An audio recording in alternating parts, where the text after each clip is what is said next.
morning. Welcome to the Seminole County Legislative Delegation meeting. We will now call this session to order. It's a little after 9:00 a.m. on January 8, 2025. Before we begin, I would like to ask all attendees to silence their electronic devices. Everyone, please stand for the invocation by Representative Bankson and remain standing for the Pledge of Allegiance led by Representative Smith. Good morning. Let's pray together. Heavenly Father, we come before you and we're grateful this morning, a beautiful drive to this place. Father, we're thankful for this community and our district. Lord, we ask for your grace upon this meeting. We ask you, Father God, we thank you that you created civil government for the good of the people. So give us hearing ears and understanding hearts. Give us your wisdom, Lord God, and bless these and all the communities that we represent. In Jesus' name, amen. Amen. And if you'll all join me by facing the flag, placing our hands over our hearts to recite the Pledge of Allegiance. I pledge allegiance to the flag of the United States of America and to the republic for which it stands, one nation, under God, indivisible, with liberty and justice for all. Thank you. You may be seated. Senator Broder, please call the roll. Representative Smith. Here. Representative Placencia. Here. Representative Bankson. Here. Representative Plakin. Here. Senator Broder, present. Gang's all here. We have a quorum, Madam Chair. Thank you. Welcome guests. Please grab a copy of the agenda, and you can obtain a printed copy in the lobby area. As a reminder to those who would like to speak today that did not fill out a speaker request form in advance, please be sure to complete an appearance form. If you have not done so yet, please fill one out and hand to Mr. Daniel Elliott. At this time, I'm going to turn it over to Representative Smith again to recognize the elected officials in the room. All right, thank you, Madam Chair. I'm sure that somebody's going to have snuck in on me, but here we go in somewhat of a particular order. We're going to welcome Noah Welchman in Congressman Corey Mills' office. From the Seminole County Board of Commissioners, we have Chair Jay Zimbauer, Vice Chair Andrea Herr, Commissioner Bob Delary, and I saw Amy Lockhart sneak in. So there we go, hiding in the back. All right, Sheriff Lima is supposed to be joining us. I saw his car out front. Okay, it was not double parked. Okay, our new Supervisor of Elections, Ms. Amy Pennick, is with us here today. Clerk of the Court and Comptroller, Grant Malloy. Nice. There we go. Good to see you, Grant. All right, we have from the school board, Autumn Garrick and Robin Dellinger.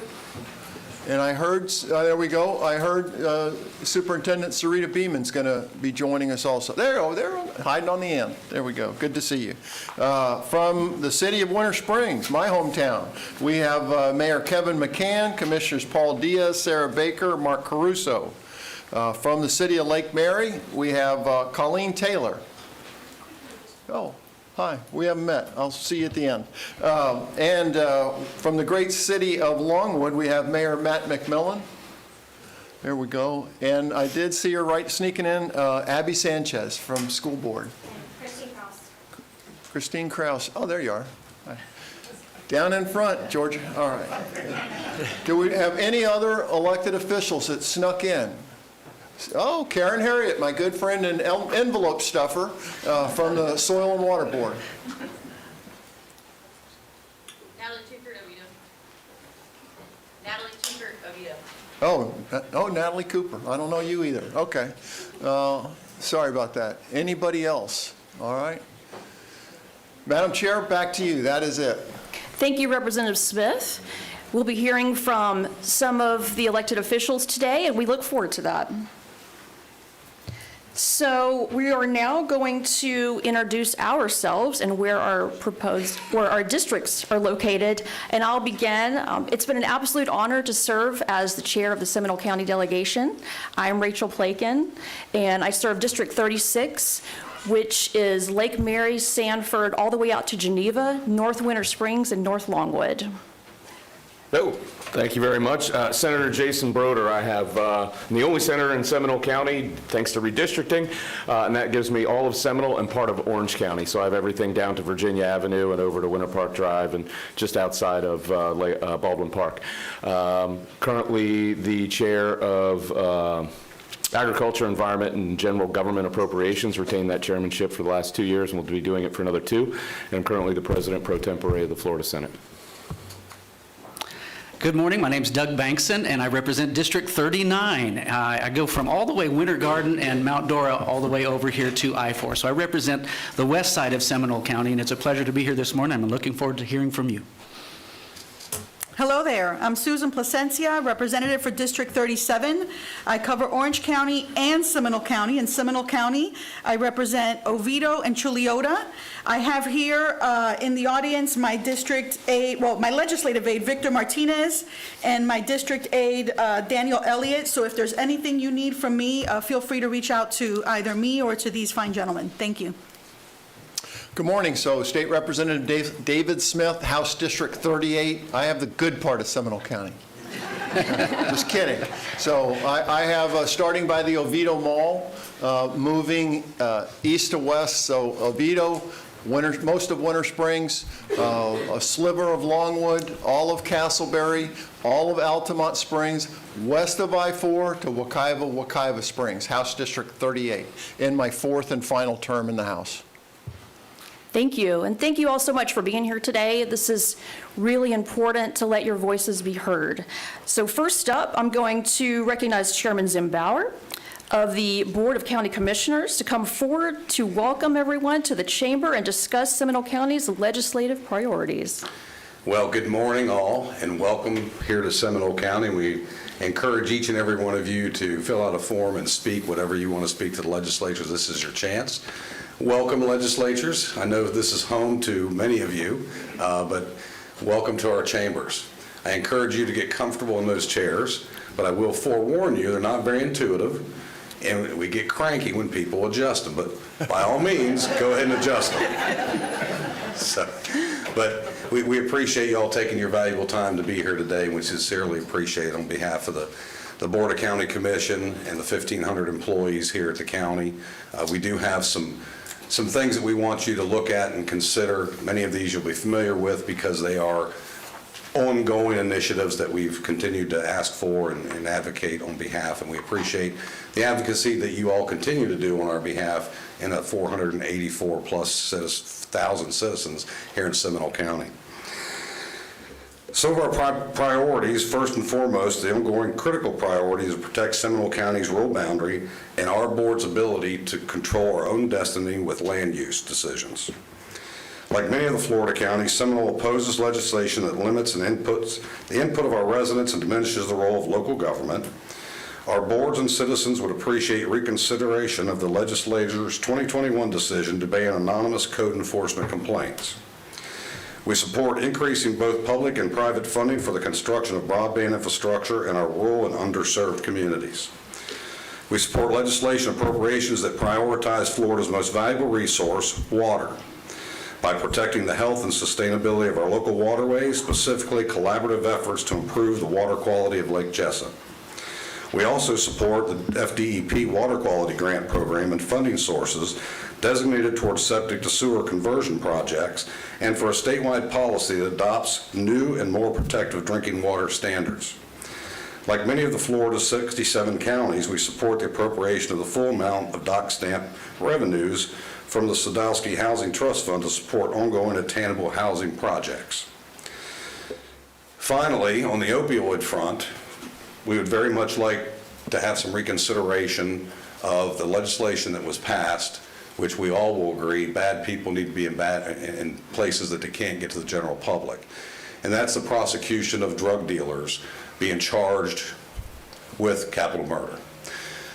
The concern we have is the cost, the unintended consequences, I don't think was ever thought of, and what has happened to not only our area, District 5 and District 24 medical examiners, as well as medical examiners around the state that choose to have a sheriff who actually prosecutes these crimes under the new law.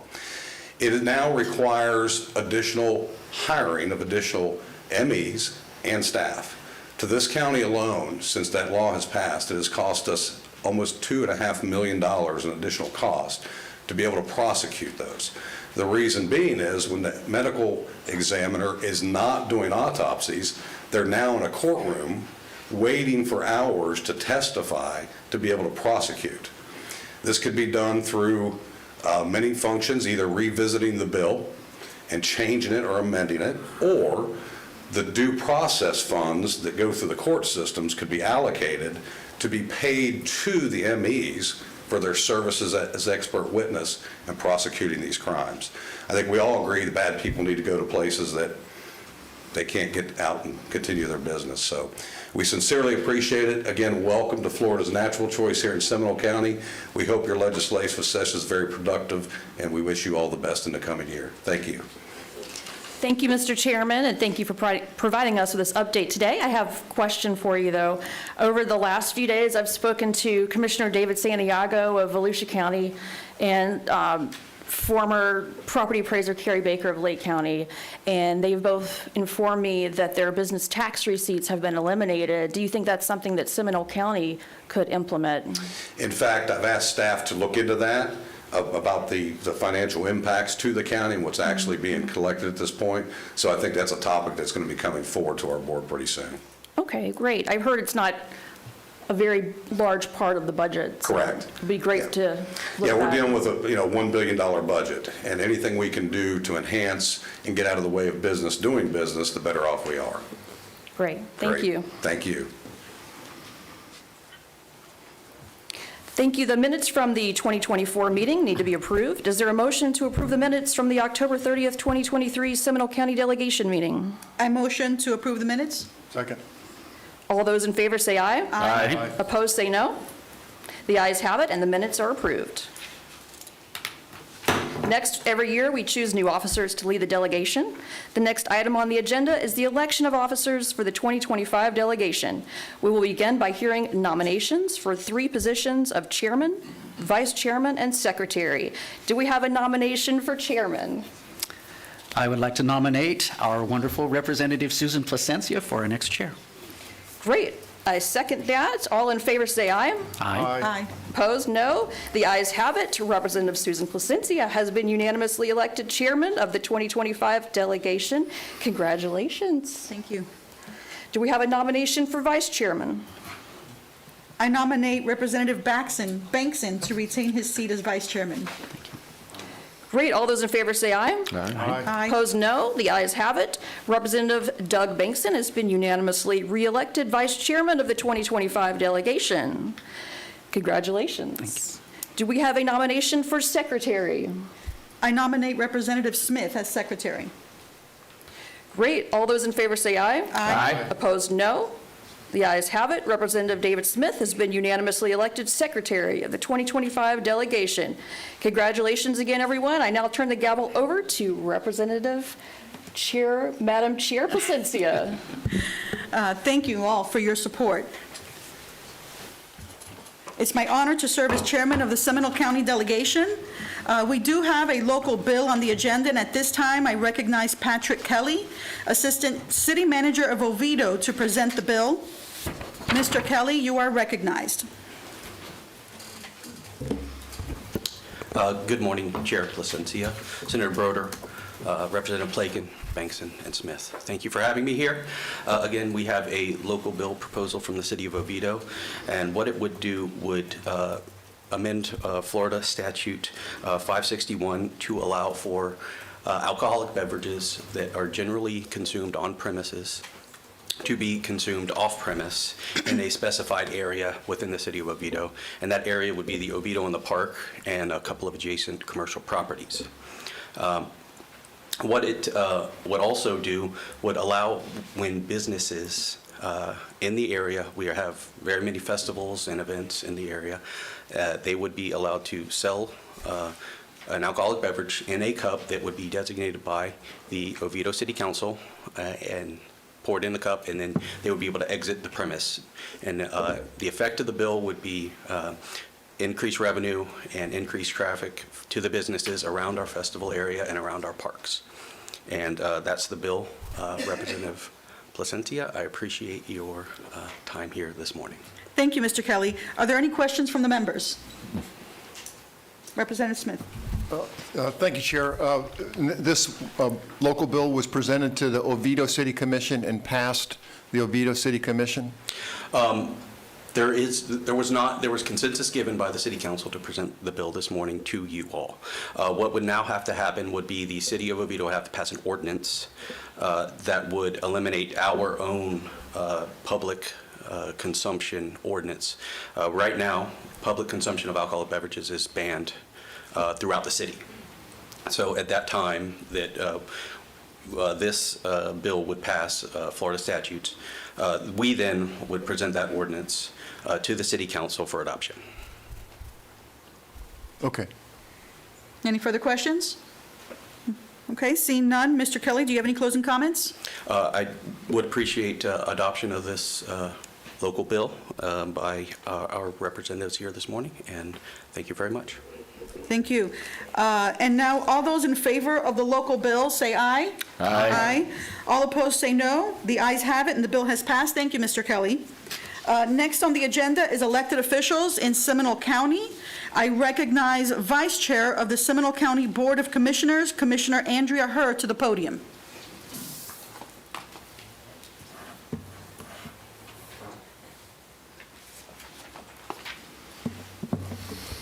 Thank you, Madam Chair. Thank you, Seminole County Legislative Delegation, for being here and for your service. I'm hoping somebody knows what to do with that. There we go. The information that I'm sharing with you today is in my capacity not as a Seminole County Commissioner, but as a concerned citizen, as an Executive Vice President with one of the country's largest privately held insurance agencies. I do innovative solutions for healthcare spending. And the impact of healthcare spending on the citizens of our communities is significant, and certainly on the state budget. I have found a program that started about 8 years ago as an incubator program, and it changes the dynamic of the opioid epidemic in our country. Two gentlemen founded a firm with the idea that they would put themselves out of business once they provided education to both patients and providers that stopped the overprescribing of opioids for pain management in elective surgeries. I am telling you that it is not only game-changing from a life impact perspective and cost perspective, but from an impact to the taxpayers in our communities. They are already embedded in several states. They're now up to 5. And I have to thank Senator Broder for allowing us time not only with himself, but with his staff. He's had a full briefing on this. And what I'm here today to offer all of you is I would love to brief each of you on it and have you meet one of the individual founders. The opioid epidemic has impacted my life personally in the loss of a 30-year-old nephew as a result of an addiction that started with a physician writing a prescription after a significant surgical intervention on a broken ankle. His parents had got him through college drug-free, had got him into the workforce drug-free, had cleaned him up twice to be drug-free, and he went back in for a second surgical intervention to take a pin out and put one back in, and was released again with a bag of opioids under a different name label and overdosed that afternoon. It's unacceptable that this is happening in our society. It's also happening with individuals that are mothers with C-sections. They're leaving with opioids in their possession and now transferring that, if they're breastfeeding, to their children. We live with the societal scourge of that drug every day. The program is a 4-pronged approach. I'm not going to go into the details. The numbers are here in terms of the positive impact that it has on cost. That's not where I'm focused. I'm telling our Seminole County delegation that we have the opportunity to improve lives with better outcomes from surgery, save lives for the families that don't know what an addiction is like and hope that they never know what one is like. 4-pronged approach. It can impact the Medicaid population. It can impact the state benefits program. You can impact the commercial population. I'm doing that separately. And we've started that in Seminole County. Seminole County government has adopted it. We're working with the school district as well. But the most important opportunity is the opportunity for us to bring in outside consultants that directly impact the providers that are prescribing the pills. They're using a protocol from 1940 for drug intervention after surgery. Updated protocols exist, they're recommended, they're better, and that's what we need to be doing. So if we provide the education to the providers, it's been proven in the other states, they change their prescribing patterns, the patients never have the bad outcome. We have the opportunity to positively impact lives, positively impact cost, and most importantly, save lives that won't ever have to deal with this. I thank you for your time. Thank you. At this time, I recognize Seminole County Sheriff Dennis Lima to the podium.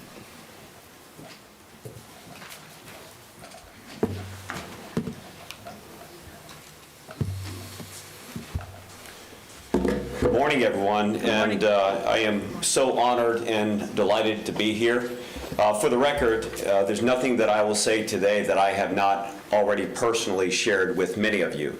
I think it's important to go on record because it reflects the ongoing personal relationship that we have with you individually and your office. But for respect for the process, I think it's important to come here informally and in the public talk about some of these things. I've been at the Sheriff's Office for 33 years, and I don't know that we've ever had a legislative delegation as strong supporting the men and women of policing and law enforcement than what we have now, both here locally in Seminole County through your efforts and advocacy, as well as the collective body up in Tallahassee. A lot of great things have been done, particularly in recent years, and I want to thank you all greatly for that. Most recently, we've brought law enforcement priorities to you, but I want to specifically talk about House Bill 389, which was the road designations for our heroes. These are the remaining of our 6 deputies that were killed in the line of duty. All now have roads designated in their name and their honor, specific to the areas where they served in our community. A lot of our citizens are now driving up and down our roadways. For generations to follow, their names will be embedded in our history, and as we fulfill our greatest responsibility is to never forget our heroes. Dating back from 1922 to 1975, 1977, 1989, 1998, and 2011.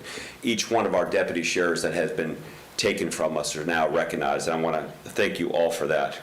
We had a dedication ceremony that was brought together with a lot of media presence, a lot of citizens, and more importantly, family members of these heroes. And I understand that none of you could make it because you were doing the work of the people up in Tallahassee. But again, I want to thank you for doing that. It's so incredibly important.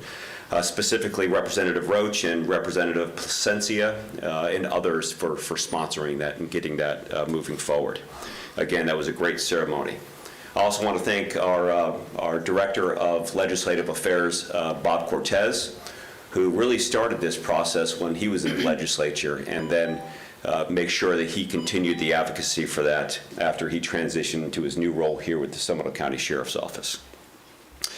Ongoing efforts with supporting our Advent Health Partnership and Hope and Healing, and again, it seems like so many years that we've had conversations with Senator Broder and various positions up in Tallahassee, and then of course of Representative Plakin. It's you have not only taken on responsibilities, as we heard from our Vice Chairman of our Board of County Commissioners, but really have served as ambassadors of the statewide opioid task force as well, as I continue to serve as the designated representative and chair of our statewide opioid abatement task force on behalf of Attorney General Ashley Moody. But it's the work that you do that's not only carrying forward the efforts here in Seminole County, but our statewide efforts of what's going on. And I want to thank you personally and professionally for always prioritizing that and bringing some huge victories home. A lot of what you do actually is common sense. If you think about what should be there, and there's this unique partnership and relationship with whatever you do up in Tallahassee, it's our responsibility to make sure that it plays out on the streets. So thank you for continuing to prioritize that. This year, xylazine. I mentioned common sense. common sense should be incredibly easy, but xylazine is a scheduled drug here in the state of Florida, has been for many, many years. And actually, it was Attorney General Ashley Moody that was advocating to DEA Administrator Ann Milgram that this should be scheduled, which, by the way, is still not scheduled federally.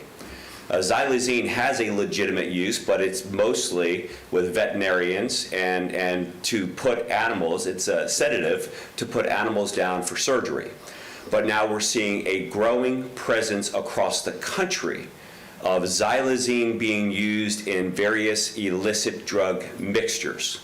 Xylazine is incredibly dangerous, and we've seen local cases of xylazine here for a variety of reasons. One, it is non-responsive to opioid antagonists, meaning the naloxone that we deploy hundreds of times per year in Seminole County does not work if the substance that's mixed in is xylazine. Right now in the state of Florida, if you are in possession of xylazine for illicit use, again, there's a carve-out now for legitimate use with veterinarians and those types of procedures, but there is no increased penalty for trafficking of xylazine. And again, we want to move forward with your efforts and energy to make sure that it matches the same trafficking statutes as other types of substances. If you're a drug dealer dealing in xylazine, you should face increased penalties for trafficking in addition to minimum mandatory sentences. We can talk all day about paving a path towards sobriety for peoples and families, and I think that we've gone on record over and over again, both with your body, our Board of County Commissioners that have done just tremendous work with that, our advocacy, but the drug dealers also need to be held accountable to the fullest extent of the law. And I think here in Seminole County, we still are leading the state for prosecutions of murder charges for drug dealers. This xylazine bill will help move us in that right direction to make sure that there's minimum mandatories. And again, thank you to Representative Plakin for House Bill 57, which would increase that once again. There is another thing that we've realized is as technology continues to evolve, and we've seen license plate readers, and some of those are stationary positions. Some of them are actually attached to patrol vehicles. That horse has already left the gate. You can't go anywhere without somebody providing some level of surveillance. I mean, it's honestly the environment that we live in right now. But we also recognize that if you are engaged in illicit criminal activity, and you intentionally obscure your license plate, or you use what James Bond used, a license plate flipper, or these things that are actually sold on the internet to again, restrict view and access to your license plate. If you use those things in the commission of a crime, there should be an increased penalty with that. And again, that's some of the things that we're working on. I want to thank Representative Bankston and all of the conversations that we've had about this, but inevitably as technology evolves, bad guys will find ways to try to protect themselves from apprehension, and we want to bring that to the forefront. I also want to talk just a little bit about the Florida Sheriff's Association and the unique relationship that we have with your body and many others. I serve as the vice president of that association. I'll be moving into the presidency this year. What we have is a legislative summit where all sheriffs come together, actually right here in Lake Mary, and we debate and we present various ideas and we select 3 top legislative priorities. For the past 3 years in a row, one of those 3 legislative priorities have been things that were brought forward by Seminole County and then voted on and selected by my peers across the state. One was the xylazine bill this year. But the other things that are on the forefront, and we'll have Bob Cortez and our lobbyist, Candace Eriks and Eriks Consulting, talk to you a little bit more about, as we will as well, is luring and enticing minors. Right now, it is a misdemeanor. Once again, go back to common sense. It is a misdemeanor to pull up to a bus stop, school stop, to try to get a child to enter into your car, or enter a building or a structure, that absolutely should be a felony if somebody does that. So again, one of the sheriff's office priorities across the state is that. There's some others with greater access to databases of individuals who suffer a diagnosed mental health condition or other things that may raise concern within the community, and I'll talk to you more about that. And last and certainly not least, the Jason Rayner Act. 26-year-old Daytona Beach police officer that was killed in the line of duty several years ago. And this bill increases the penalty for manslaughter cases against police officers. They may go into a judge. He absolutely murdered Officer Rayner, but again, the conviction was manslaughter, and this increases the mandatory life imprisonment of somebody who commits manslaughter against a law enforcement officer. And I think that is appropriate, and I'm sure it's going to gain wide support from your colleagues up in Tallahassee. But with that, I want to tell you all how so incredibly proud we are here as a law enforcement community of the work that you do. As you're up there representing us back home here, we watch every single move that you make, every single vote that you register, and your advocacy and partnership back here at home. And again, we could not do the work that we do. We could not save the lives and protect people without you up there fighting the good fight for us, and I thank you for that. With that, I'll yield for any questions. Yes, sir. Thank you, Sheriff Lehman. I just wanted to mention that we have filed the tag flipping bill already, so we're already working on that. Thank you. Senator Broder? Just a comment. Thank you, Madam Chair. I think it's important for everybody to know what a great job the sheriff does as well. You know, when he talks about xylazine and it being an additive that's not prosecuted identically to some of the others, we've been in a long evolution in the state of Florida for a long time trying to get what clandestine chemists will invent to add to other illicit substances in order to have a greater high but avoid penalty. And so we started with nitazene. Last year we did tianeptine. This year's xylazine. These are all chemicals that are added. We've all heard of fentanyl, but all these other ones are ones that drug dealers use to avoid the penalties. And so as Chairman Zimbauer mentioned, that's putting added pressure on some of our MEs when we're trying to prosecute these folks to the fullest extent of the law. But I think this is the most important work. And the sheriff and his role, and certainly in the Florida Sheriff's Association and what he's done nationally, it's kind of Seminole County's obligation to lead this charge, because without it, you've got 66 other counties who just have people who are passing away for which naloxone doesn't work. They were told, carry these reversal agents.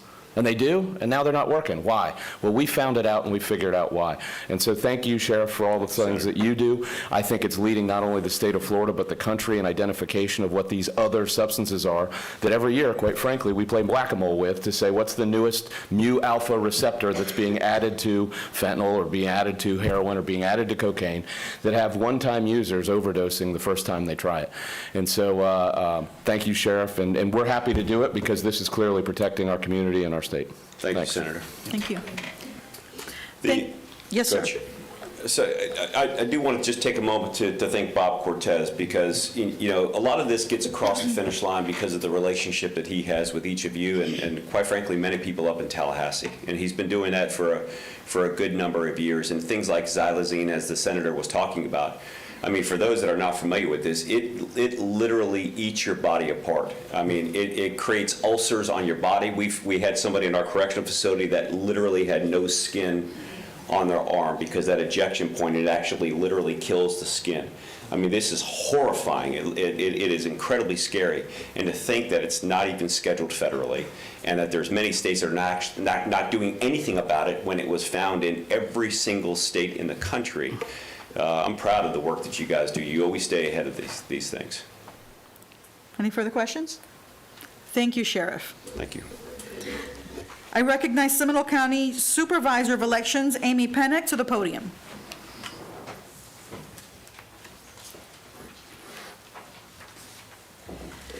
Good morning. First wanted to congratulate you on your re-election. It was a pleasure getting to know some of you out on the campaign trail. As congratulations on your reorganization as well. Just wanted to take a few minutes to reintroduce. Yesterday, we made some staffing changes in our office. We welcome back Jason Tiemann. He's the Assistant Supervisor of Elections.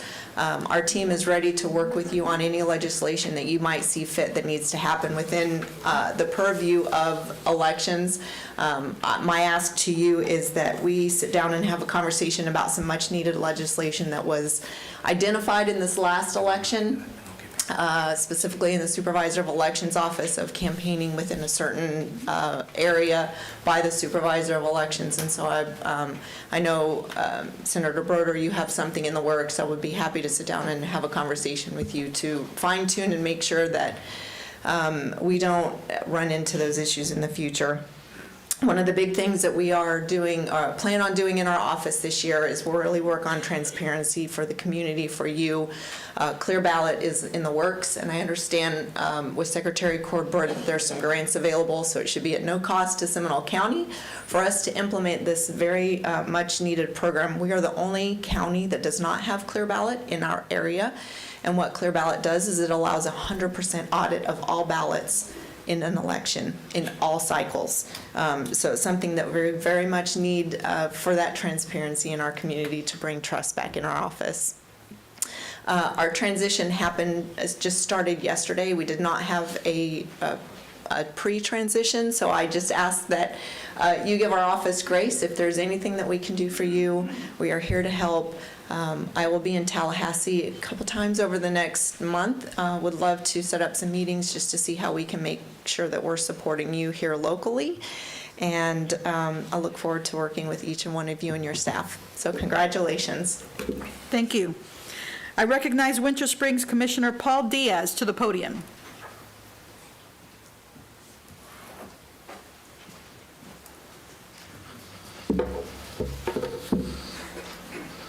Good morning, Chair Placencia, President Pro Tem Broder, Representative Smith, Plakin, and Representative Bankson. I'm Paul Diaz. I'm honored to serve as City Commissioner for District 1 in Winter Springs. I was recently elected in the November election. Congratulations to your re-elections as well. And thank you for your dedication to Seminole County for providing this platform for collaboration between local and state leaders. Winter Springs is a community filled with incredible potential, but like many municipalities, we face challenges that will likely require the involvement of our state partners. Whether addressing longstanding issues with aging wastewater infrastructure, ensuring public safety through modern, efficient methods, or enhancing financial oversight and transparency, these challenges cannot be solved in isolation. I want each and every one of you to know that I am fully committed to working with our state partners whenever and wherever necessary to ensure that Winter Springs overcomes these obstacles and thrives. Our success in these areas is critical for our residents and maintaining the reputation of Seminole County as a leader in responsible governance and quality of life. I'm confident that we can meet these challenges head-on with strong collaboration, open communication, and innovative solutions. Thank you for your time. I look forward to working closely with you all in the months and years ahead to make Winter Springs the best it can be. Thank you. Thank you. I recognize Seminole County Soil and Water Conservation District Chair Karen Harriet to the podium.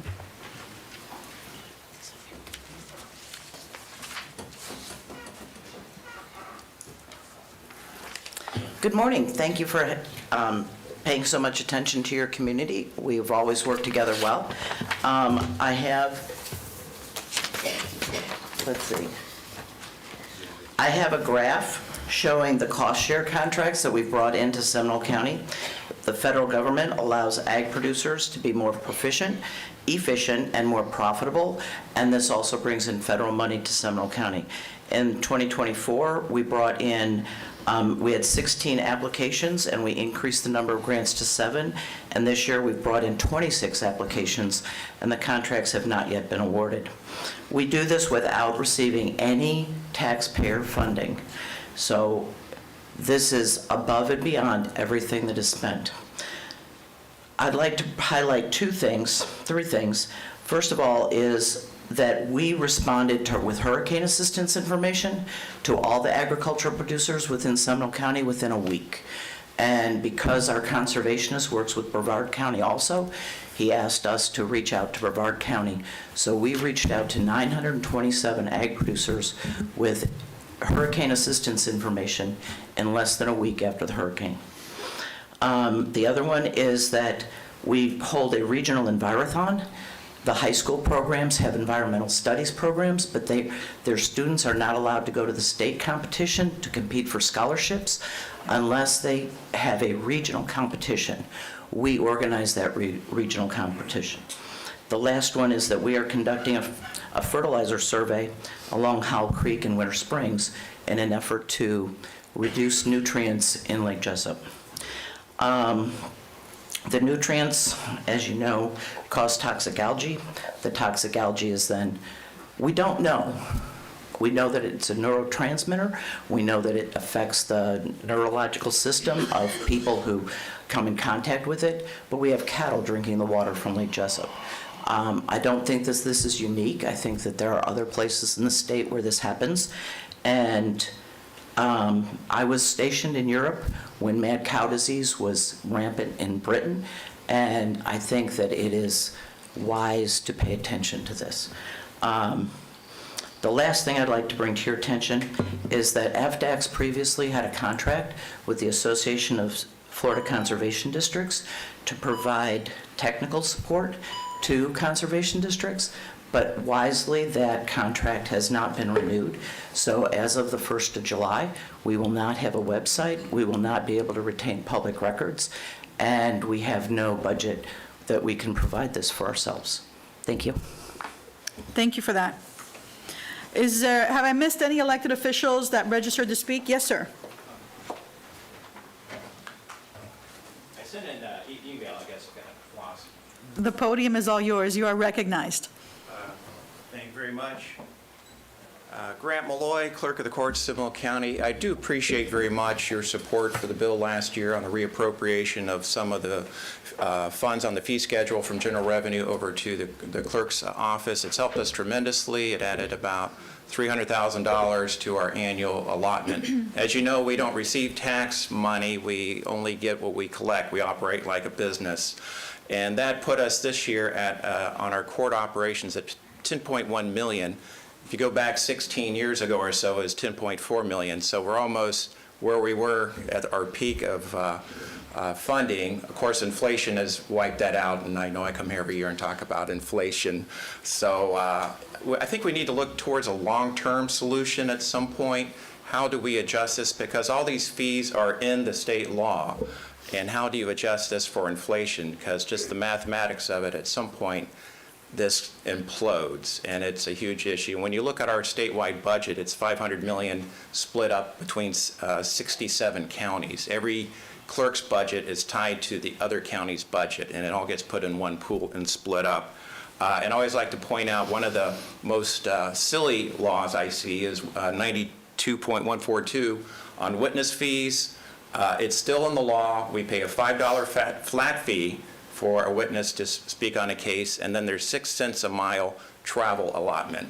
So we send out about 100 checks per month for like $5.30 to people who come into the courthouse. It almost looks silly by the time we print the check, mail it, do all that stuff. It's a lot of work for something that's very minimal impact. Even simple things like weddings, most clerks have quit doing those. I think half the clerks don't do them anymore. It's $30, it's optional. We like to do it because it's a fun service, but you know, it's almost hard to cover your employee time to do a $30 wedding, especially when 45 people show up and are super happy, which is great. It's a great service. So we need to look at that. The recording fees have dropped. I know that affects the county as well as us when it comes to court technology revenue. That's dropped in half over the last couple of years, just with the slower market.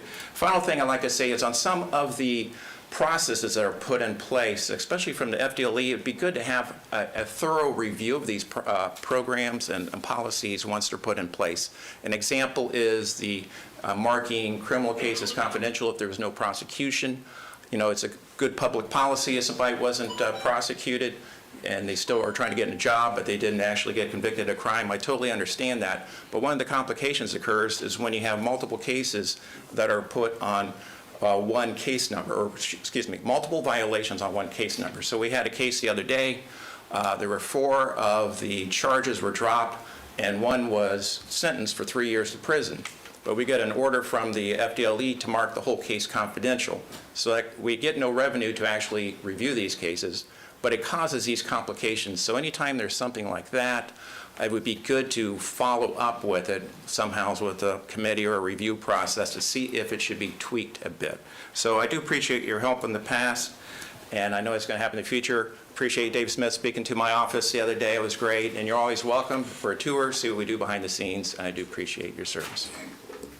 You're recognized. Thank you, Madam Chair. You'll see a bill on the confidential markings of cases this year, and so keep me posted, and we'll try and work on it. Yeah, it's caused, when we got, as an example, we got 500 cases first day that got sent to our case maintenance department.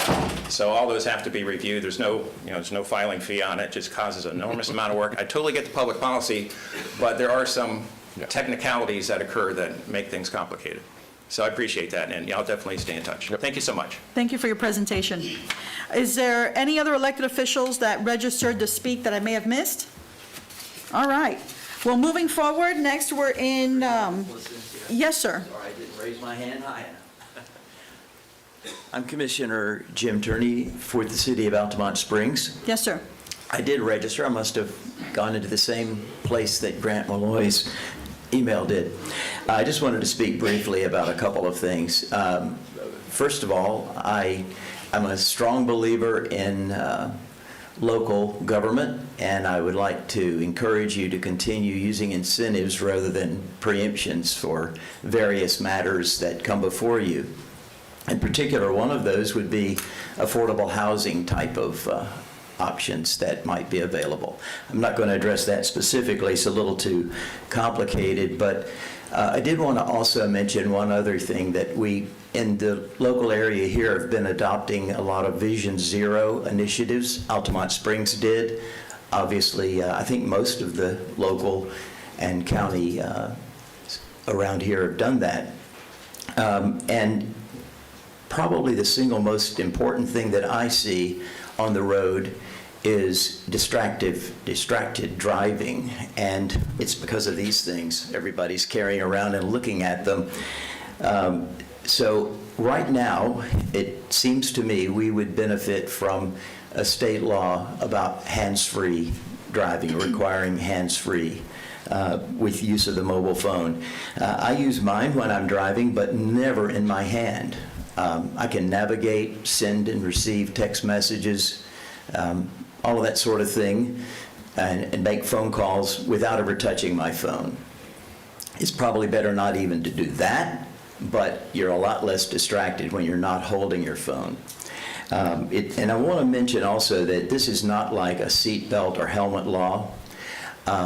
Those protect the user, and they should be optional. I'm not really a strong believer in, I never go without my seatbelt, and I always wear my helmet when I'm on my bicycle even, and by the way, I ride my bicycle almost everywhere. I would love to have been here this morning on it, but couldn't make it that way, so I drove, and I didn't touch my phone the entire time. So I would like to see us put some some stronger hands-free requirements in our law so that we can minimize distracted driving. And so thank you for your time. Thanks, Jim. Thank you. So we'll move forward into public comment. I'm pleased to announce that 56 people have registered before the deadline to speak today, and we have a few more that have registered here in person. In order to make sure everyone has an opportunity to express themselves within the authorized meeting time, the speaker timer will be set to 2 minutes and 30 seconds. This may also shorten if we run behind. Now, this is not for us, but it's for you to make sure that everyone has an opportunity to speak.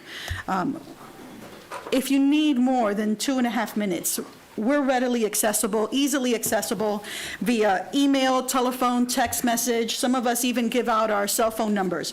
So if you need additional time, reach out to us after the meeting, and we're here to listen. So I'll be calling speakers 3 at a time. When called, please form a line over on this side. And the first three speakers are Superintendent Sarita Beeman, Dr. Lorenz, and Janet Owen. Superintendent Sarita Beeman, you are recognized to speak.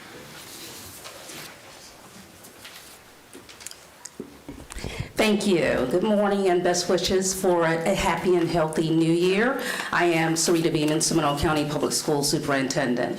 I'm joined today by our board members, and we'd like to start today thanking you for all of your support for our A-rated Seminole County Public School System. We're very fortunate to live, work, and learn in Seminole County because of our continued commitment to educating our students, providing them opportunities for their futures, and at the same time, building a workforce for our county. As you may know, Seminole County is one of only 10 academically high-performing school districts designated by the Florida Department of Education. We are the #1 STEM district in the state of Florida, as recognized by Dr. Paul Cottle. And we are, for the first time, rated the #1 school district by Niche. So we have a lot to be thankful for, and our community can be proud of the work that we are doing together. And with a nearly $2 million appropriation supported by Senator Broder and Representative Smith for our Academy of Health Cares over at Seminole High School, and another $925,000 supported by Senator Broder and Representative Placencia this year for Lake Howell on our cybersecurity program. We are working together to make sure that our students and our community thrive.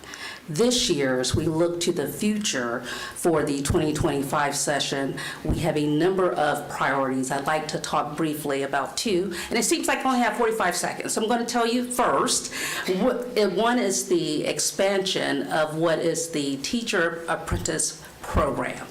We are one of a few districts that collaborated with our Seminole State College to be able to provide that as an opportunity here. We'd like support to be able to expand that and grow it in this upcoming year. We'll need some support for that. Secondly, we are looking to make sure that we can continue being the #1 STEM provider in the state by expanding and growing our program over at Lyman High School. And so we'll be seeking an appropriation for aerospace, advanced aerospace engineering at Lyman High School. So thank you for the good work that you are doing always on behalf of the district. We look forward to working with you this year. Thank you. Next, Dr. Lorenz of Seminole State College, you are recognized. Members of the delegation, thank you for the opportunity to be here to speak about the upcoming legislative session in Seminole State College. I'm joined by the chair of our Board of Trustees, Bob Cortez, and I'd also like to recognize Commissioner Lockhart, our longest-serving member of our trustees. I'm proud to share that Seminole State has been ranked in the top 10 state and community colleges in the country by the Aspen Institute's College Excellence Program, and we are a contender for the 2025 prize. This puts us in the top 1% of state and community colleges in the nation. We are delivering on our strategy to be our students and our community's learning partner for career success, and this is evident in our student outcomes. This past year, our students achieved 100% first-time pass rates on the NCLEX nursing licensing exam, on the basic law enforcement exam, and on respiratory therapy and health information technology exams. Our job placement rate for associate and science degree graduates is 95%, and our graduates earn an average starting wage of $50,000 upon completion. Our top legislative priority is continued funding for the Workforce Science and Technology Center, or Building B, at our Altamont Springs campus. Initial funding in the amount of $4.3 million was appropriated in 2023 and has been used for project planning and design. Our 2025 request is a $20 million appropriation for the next stage of construction. With this building, Seminole State can double the number of trained nurses and health professionals so desperately needed in Seminole County and Central Florida. We have universal support from our healthcare partners, and I'm proud to share with you that Advent Health has committed $5 million to the construction of this building, which is the same level of support they provided to UCF. I want to thank Senator Broder and Representative Smith for carrying this project forward for us once again, and we look forward to continuing to work with all of you and your legislative colleagues on this vitally important project. I also want to highlight that the Florida College System, the Great 28, is pursuing $200 million in new recurring funding to be put through the formula for distribution. We ask for your support as this is also a critical priority that will reap big benefits for Seminole State College as well as Valencia College, who I know that some of you represent, and the system as a whole. Thank you again for the opportunity to appear before you. Chair Cortez and I would be happy to answer any questions you might have. Right on the nose. Nice. Good job. Thank you very much. Got it under the wire. Not right on the nose. Question? Nope. Awesome. Okay. As Ms. Owen makes her way to the podium, the next three speakers are Amber Padrick, Phil Scarpelli, and Carla Radka. Janet Owen of the University of Central Florida, you are recognized. Thank you, Madam Chair. Happy New Year, good morning, and congratulations to all, with a special shout out to President Pro Tem Broder. I bring you greetings from the University of Central Florida's trustees, faculty, staff, and 70,000 students. We're proud to have nearly 5,000 students from Seminole County that are currently studying at UCF, and over 40,300 alums who are living and working in this wonderful county. I'm also pleased to recognize Fred Kettinger and Austin Wilson, who round out UCF's state government relations team. For the past 3 years, you have supported UCF with operational funding increases, which together with philanthropic support, industry support, and finding efficiencies has enabled us to make strategic investments in becoming Florida's premier engineering and technology university. Your support has allowed us to hire new faculty, retain most excellent faculty who are aggressively recruited by other institutions all over the country, and your funding has helped us increase the number of students in engineering and high-tech programs, and our goal is to reach 25,000 engineering students in the next few years, and we think we can even surpass that. So for fiscal year 25-26, we're asking for your continued new investment so that we can continue to build on these successes. We can and will expand engineering. We will continue to incorporate cutting-edge technology in every academic discipline. And we'll continue our 6-year track record of being the country's #1 producer of graduates to the aerospace and defense industries, with top recognition by those employers that these graduates are well-trained, highly skilled, and well-qualified for their employment in some of the world's best-known innovative employers. Integrating technology into our programs has led to game-changing innovations, such as the development of an AI tool to help law enforcement combat human trafficking, using innovative virtual reality tools that alleviate potentially debilitating PTSD for our first responders. So in order to adequately house our growing engineering, high-tech faculty and students, and provide the labs that were needed for research, we're going to be asking also for some non-recurring funding for renovating and expanding our space. We look forward to working with you in the 2025 session, showing you the work that we're doing to address society's challenges and bolster the state's economy, improve the quality of life for all. We can't do it without your support, and we're proud. Thank you, and go Knights. Thank you, Ms. Owen. Madam Chair, Yes, sir. Go ahead, Senator. Hey, thank you very much. So I thought I would make a blanket statement about the budget, since I think we're probably going to hear a lot of budget requests for things. The first is how incredibly proud we are as a delegation of our educational opportunities here, not only our K through 12, but our state college and our university. You've heard that we're #1 in the state for K through 12. We're #1 in the country for state college. UCF's second highest undergraduate enrollment in the country. We are doing the right things right. That said, we are competing against 66 other counties for cash. And that makes it a challenging environment for us, because very typically, Seminole County's leading. And so the decision has to be made: do we pull those up who are struggling, or do we continue to advance those like Seminole County who are pushing the envelope towards what good looks like? Our budget environment headed into this session coming up is tough, and it's because our COVID money's gone. For the last 2.5 years, we had billions of dollars coming into Florida that offset some of our other choices. So if we were getting a ton of infrastructure money that we would be using for that could go to other member projects. As such, our member project budget inflated from $700 million to $2 billion statewide. This year, it will go back to $700 million. We're losing $1.3 billion in member project money. And so while everybody has a project and an ask, and that's okay, your project is probably wonderful in the absolute. By itself, yes, it's a very well-meaning project. The problem we're going to have this year is how good is it in the relative, meaning how much better is it than the other things that are being asked for too, because we're going to have a very finite pool and a very small pool. And so we're going to fight very hard for the things that we've been very successful at getting for the community. Just as an overview, if it seems like it's a tougher environment this year, it is, because our federal money is gone. And so we're just having to go back to what would look like a 2020 or a 2021 budget versus what you might have gotten used to in a 23 or a 24 budget. And so that's just kind of an overview for where we're headed. Back to you, Madam Chair. Thank you. And thank you all to our educational partners. You guys are fabulous. Thank you, Senator. I recognize Amber Padrick of the Statewide Guardian Ad Litem Office. Yes, ma'am. Thank you, Chair. Thank you all most of you for meeting me in 2024, and thank you all for your support in Tallahassee over 2023, 2024. The Guardian Ad Litem assigned by the Statewide Guardian Ad Litem Office represents the legal interest of Florida abused and neglected children in court and in the community. They are appointed by the judge after a child enters dependency. Every child appointed to the Statewide Guardian Ad Litem Office is assigned a Guardian Ad Litem attorney, a child welfare professional, and a volunteer or pro bono attorney from the child's community, if one is available. This representation model is national best practice. Our legal representation protects and advances the legal rights of children whose age and other limitations prevent them from making their own decisions. The Florida Guardian Ad Litem Office considers a child's physical safety, emotional well-being, and permanent placement in a stable, nurturing home environment where the child can thrive. We provide zealous, independent representation, and our office is the only party to a child's case who provides undivided loyalty to the child. In 2023, the Statewide Guardian Ad Litem Office represented over 34,000 children.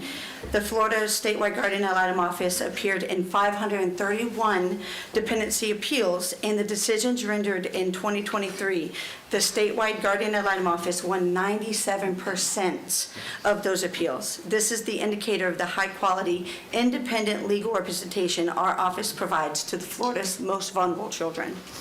In 2024, it has brought significant and great developments for us. The first time in the office history, there were resources to represent every child, and that was very much thankful to your work in Tallahassee. Additionally, in 2024, we collaborated with Hope Florida. The statewide Guardian Ad Litem Office developed a new mentoring initiative, which I spoke to many of you about, which subsequently codified the legislature and enacted into law on July 1st of 2024. Our office works with dependent children approaching adulthood to identify and connect them with a mentor who is committed to assisting the teen in navigating life as they prepare to start living independently.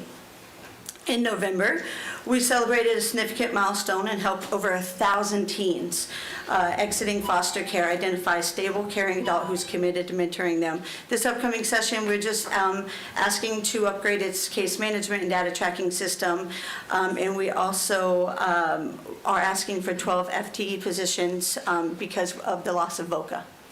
Thank you. Thank you very much. Thank you for the presentation. Next, we have Phil Scarpelli, Family Partnerships of Central Florida. You are recognized. Thank you, Madam Chair. Good morning, honorable members of Seminole County Delegation. My name is Phil Scarpelli. I'm the proud and yet humble servant leader for the lead agency over child protection in our county. We, less than a year ago, Family Partnerships won a competitive bid with the Department of Children and Families to oversee the community-based care organization of our county here and the contiguous counties of Brevard, Osceola, and Orange counties as well. The opportunity arose after Embrace Families, the former lead agency, ended their contract early due to financial challenges, as you may have already known. Our organization has proudly served Brevard County for over 2 decades, very, very successfully, with a track record of working with the community, with the department, and with our stakeholders very, very successfully. I mean, that is a focus and a diligence that we wish to continue in the coming years here in Seminole as well. Since then, we've taken over this contract in May of this past year. We have worked with the department to successfully locate 36 licensed homes for children that have been in unlicensed care prior to our arrival. That was a major undertaking and done swiftly. It's the way we operate. We've added 39 foster homes and are on track to finalize over 428 adoptions this current fiscal year. By the way, we set benchmarks across the nation with the number of adoptions per capita.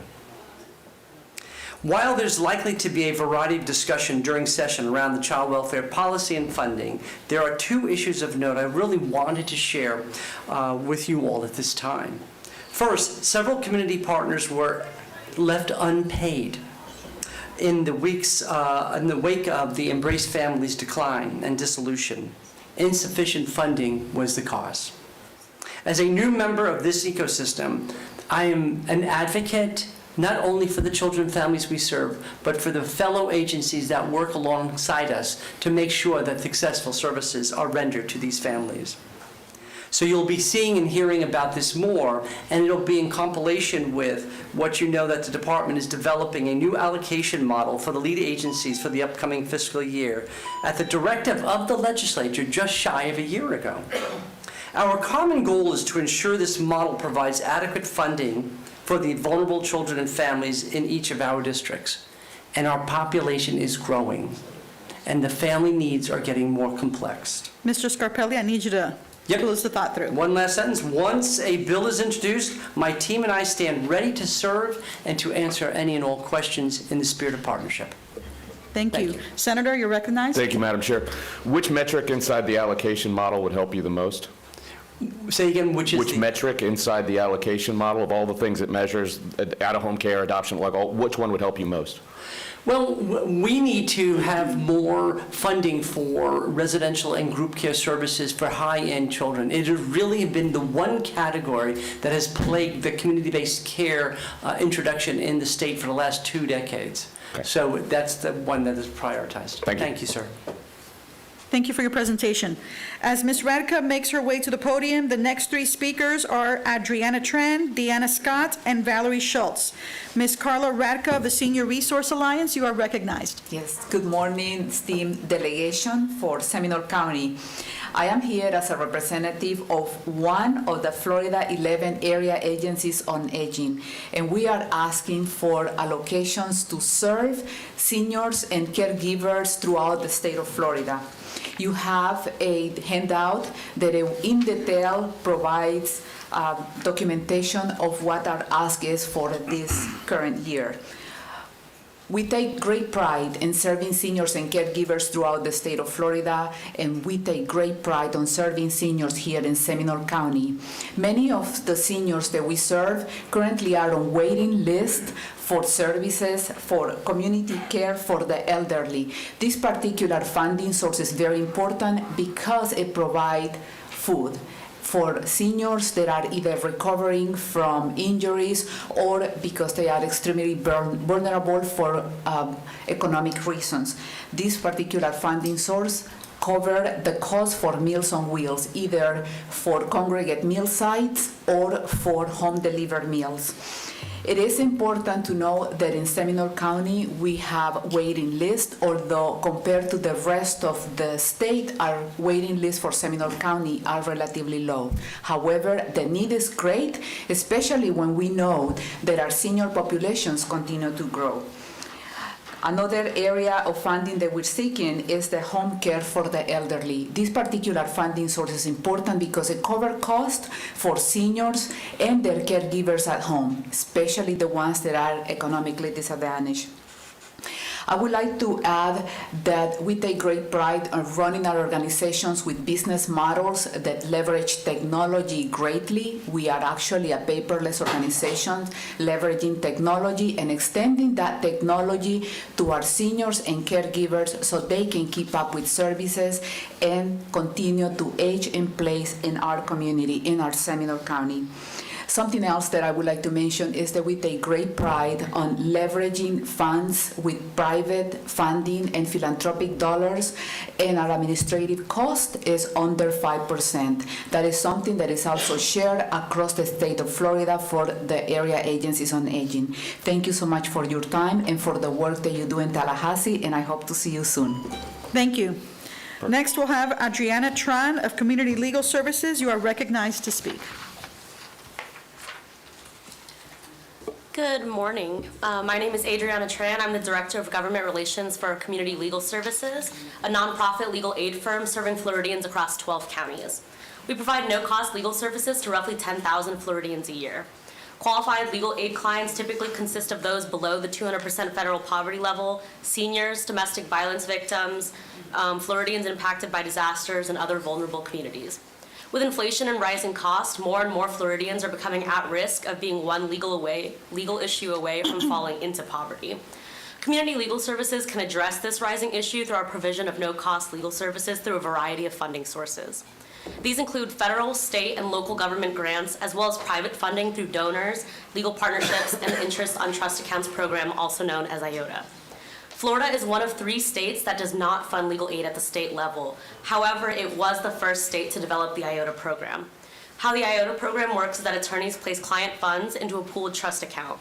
The interest earned on these funds, which is too administratively burdensome to attribute to individual clients, is swept off the account and distributed to legal aids in order to benefit the broader community.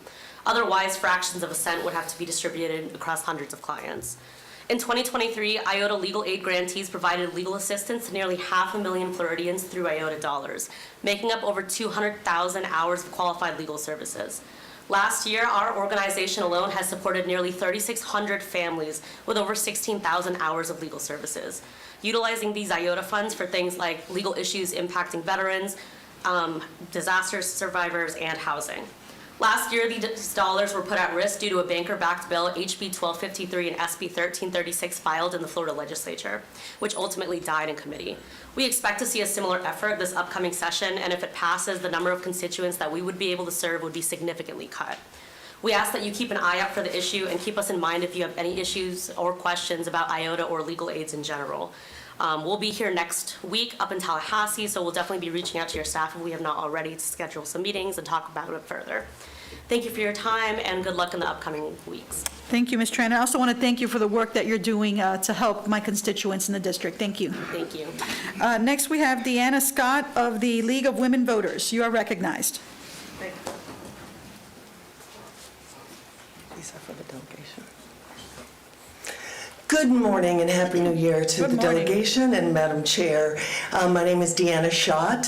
I am with the League of Women Voters, and I cannot believe I'm going to say it, for 35 years. And we are big fans of those in the legislature because the League is dedicated to good government, and thankfully in Seminole County we are very proud of the wonderful government leaders that we do have. So I'm not going to be asking you personally for any money. So that's a plus. I am going to thank you so much for your tremendous support of our wonderful schools. And as you've heard, at all levels, Seminole County schools are ranked #1 in performance. And I am very sad to say that we are 50th in the nation, however, in funding our teachers.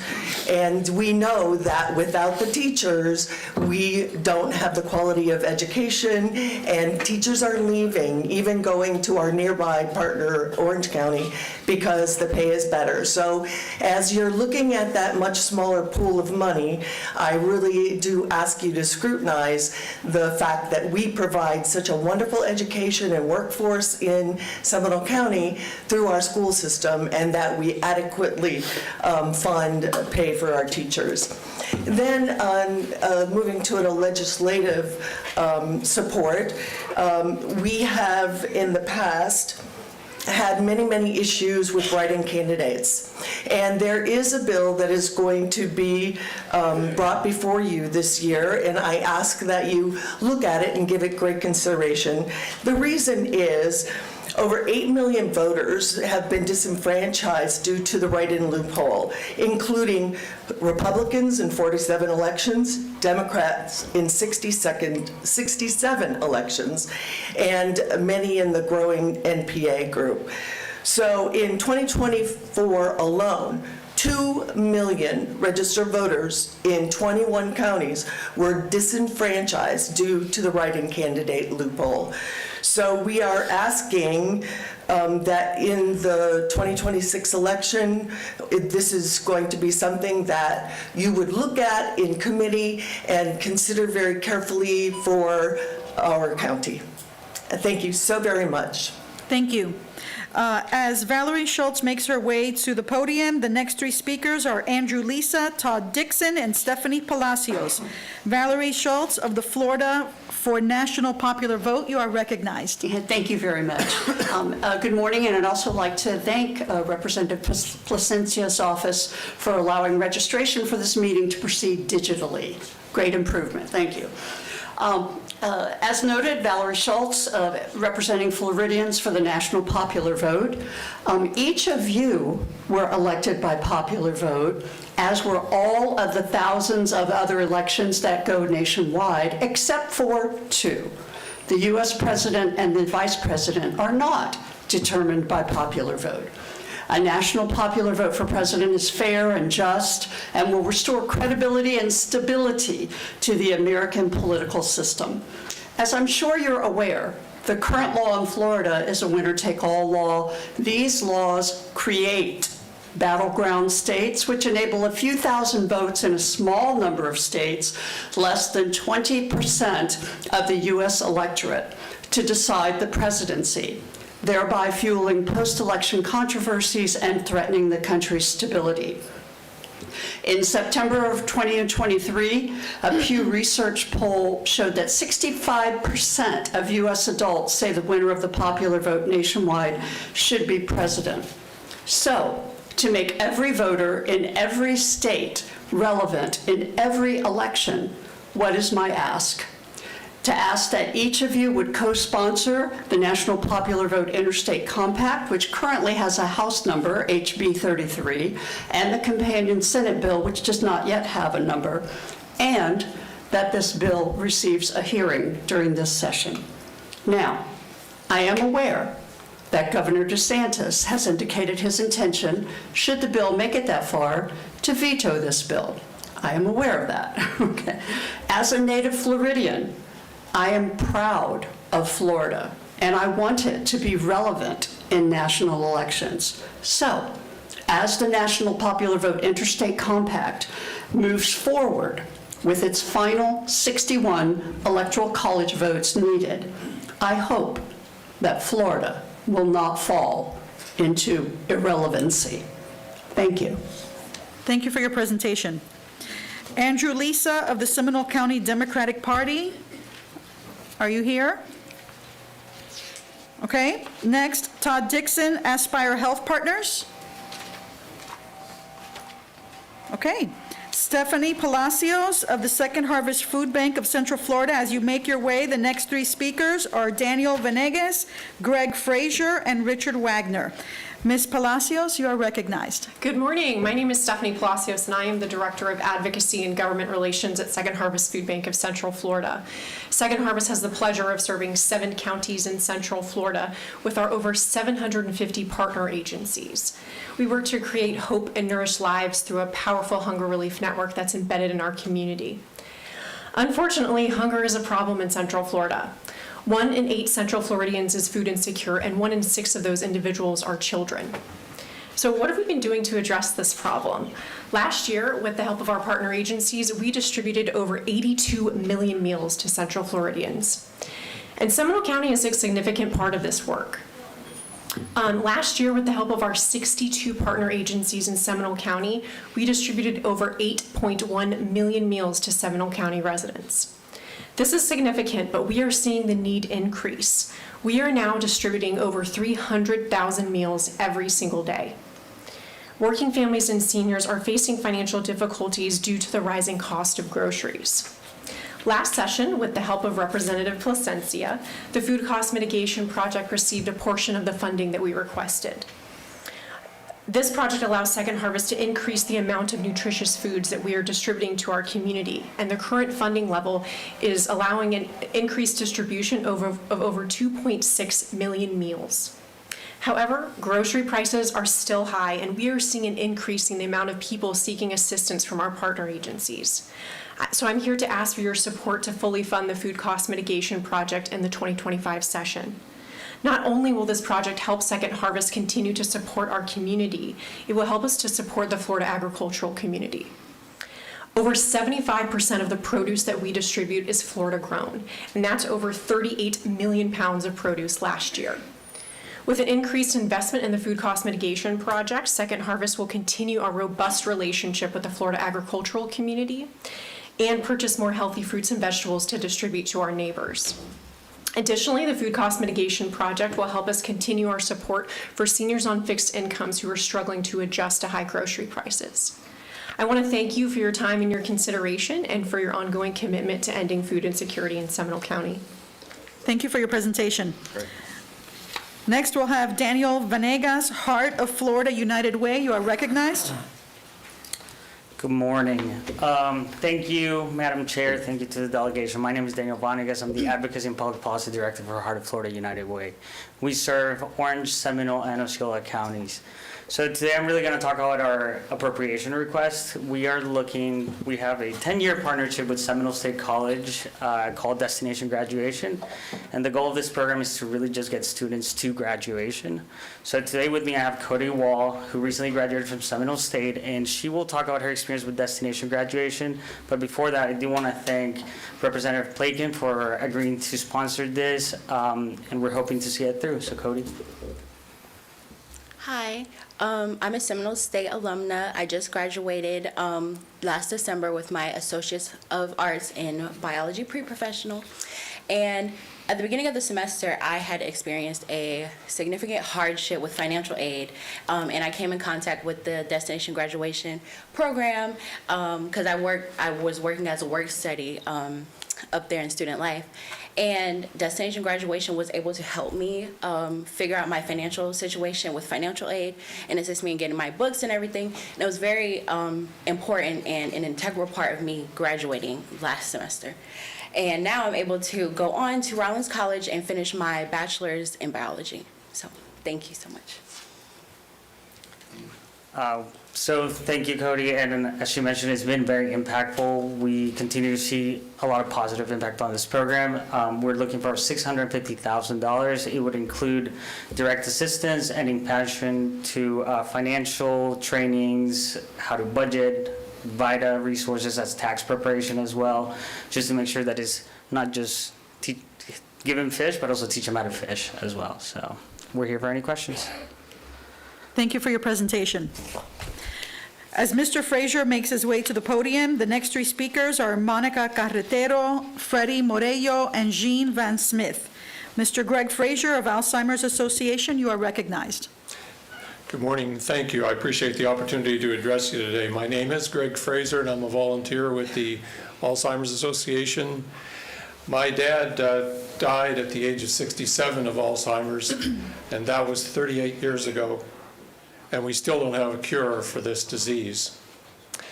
I know that many of you have been touched by the realities of Alzheimer's and dementia. Florida's at the epicenter. You've known this undoubtedly. It has the second highest number of individuals in the country. In a recent Rush University study, 6 out of the 67 counties in Florida were ranked in the top 100 counties of the country. Just over 580,000 Floridians are living with Alzheimer's disease, including an estimated 9,300 here in Seminole County, which is about 12% of our over 65 population. With your support, we remain relentlessly optimistic as we propose our 2025 legislative priorities. First, we must educate our community about the early warning signs of Alzheimer's and the importance of brain health. We must raise awareness of what to look for and when to go to speak to your doctor. We are advocating for the funding of a statewide public health awareness campaign that utilizes multiple media platforms and focuses on those from underserved communities who have a higher risk of developing Alzheimer's. Second, we must continue to increase the funding for critical respite services. Over 840,000 Floridians are dementia caregivers, and over 66% of these caregivers manage their own chronic conditions. We must support these individuals. Respite services through the Alzheimer's Disease Initiative help caregivers get a break. Currently, there are 18,000 individuals in the state on wait list for services. Additional funding to eliminate this wait list is vital. Finally, we ask the legislature to continue funding the Alzheimer's Association's Brain Bus.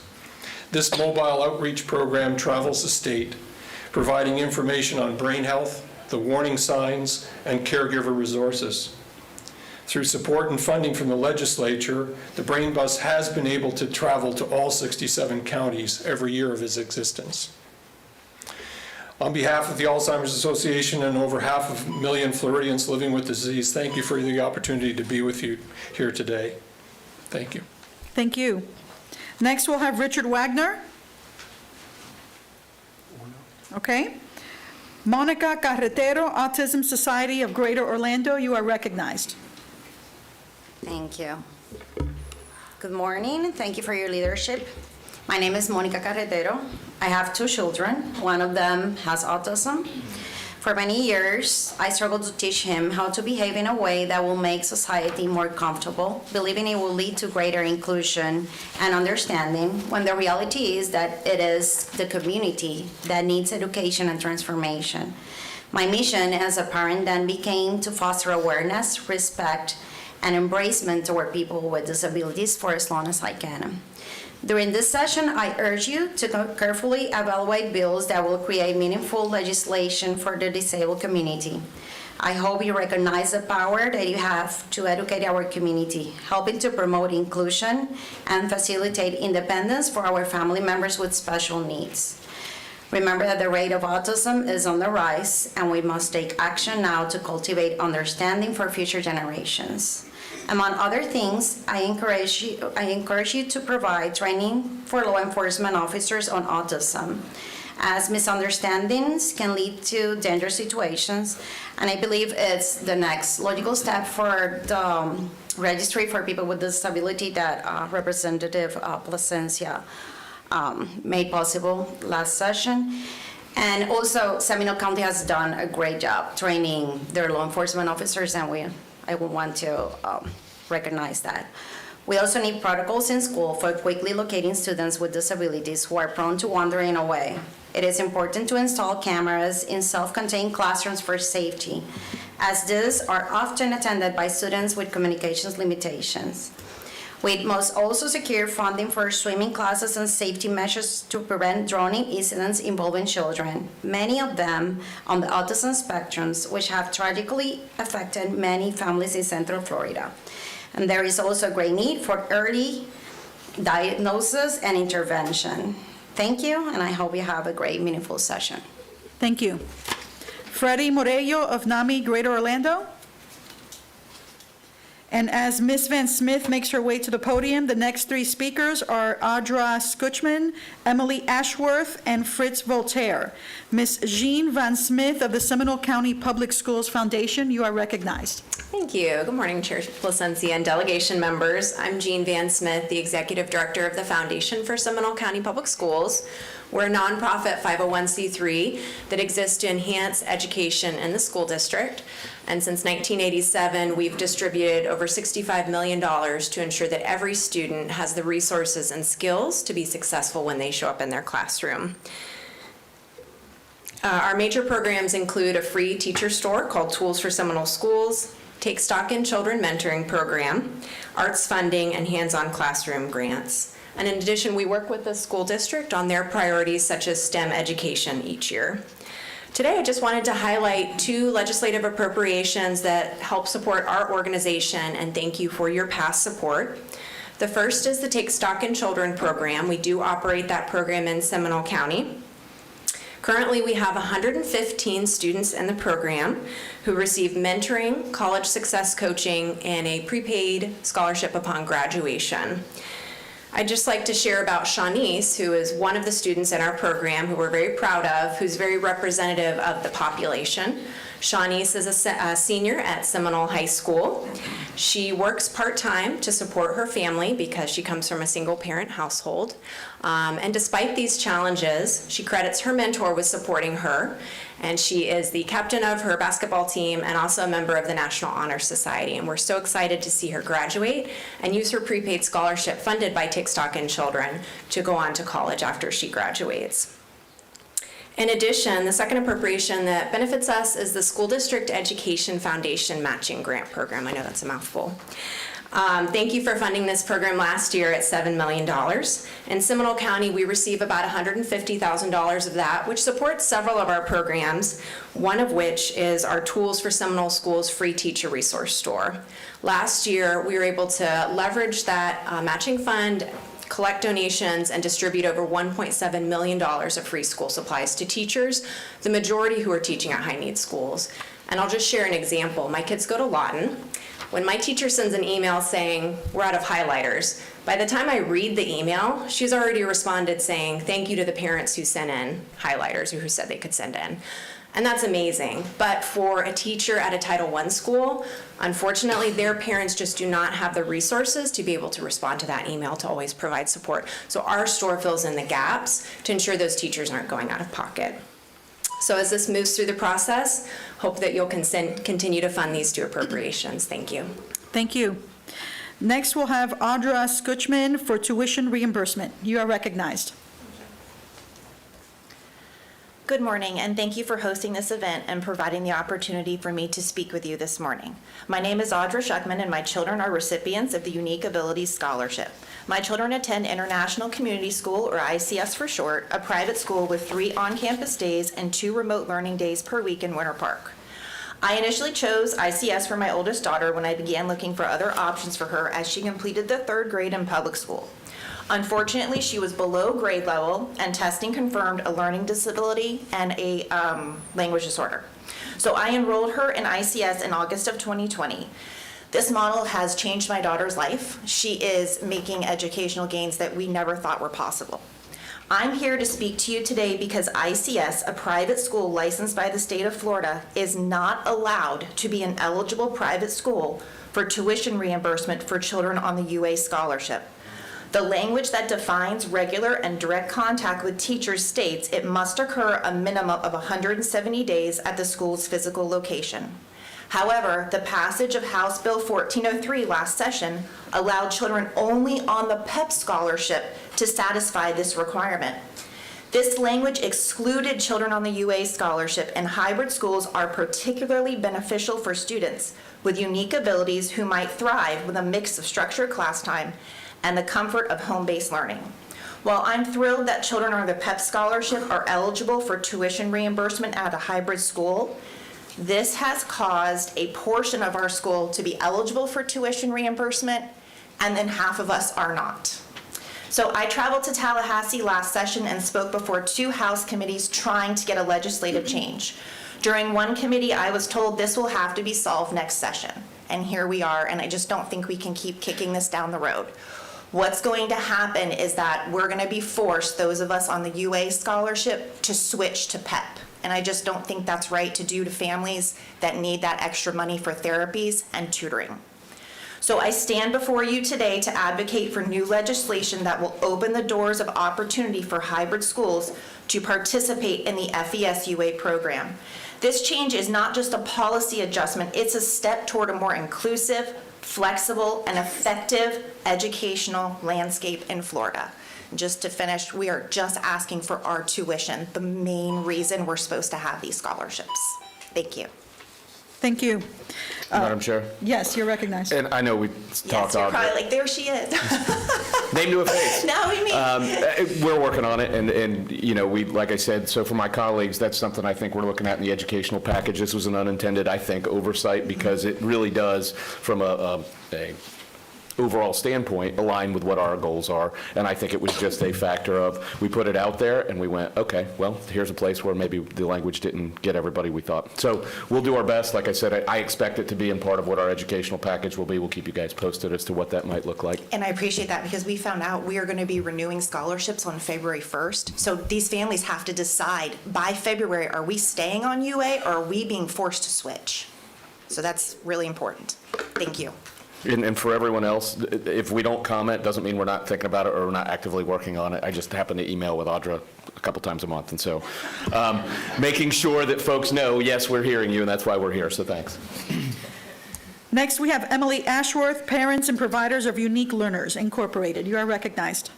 Great, thank you. I'm happy to be a Seminole County resident, and I'm one of the leaders of the not-for-profit Parents and Providers of Unique Learners, representing thousands of family empowerment scholarship for unique abilities recipients. We help families guide through the process of the scholarships and school choice that are available to them in the state of Florida. We do this all with volunteers. We fill a gap in the community that is not filled by the SFOs or any other organization.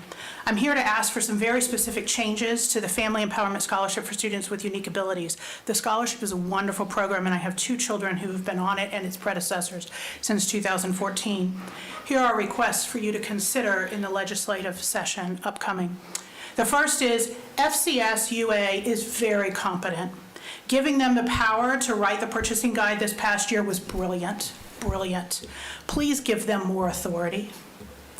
Both in the ability to update it more than once a year when the scholarship funding organizations fail to interpret it as intended, but also as a point of escalation in determining appropriateness of unusual requests for the FES UA students. They are more than qualified and more qualified than anyone at either SFO.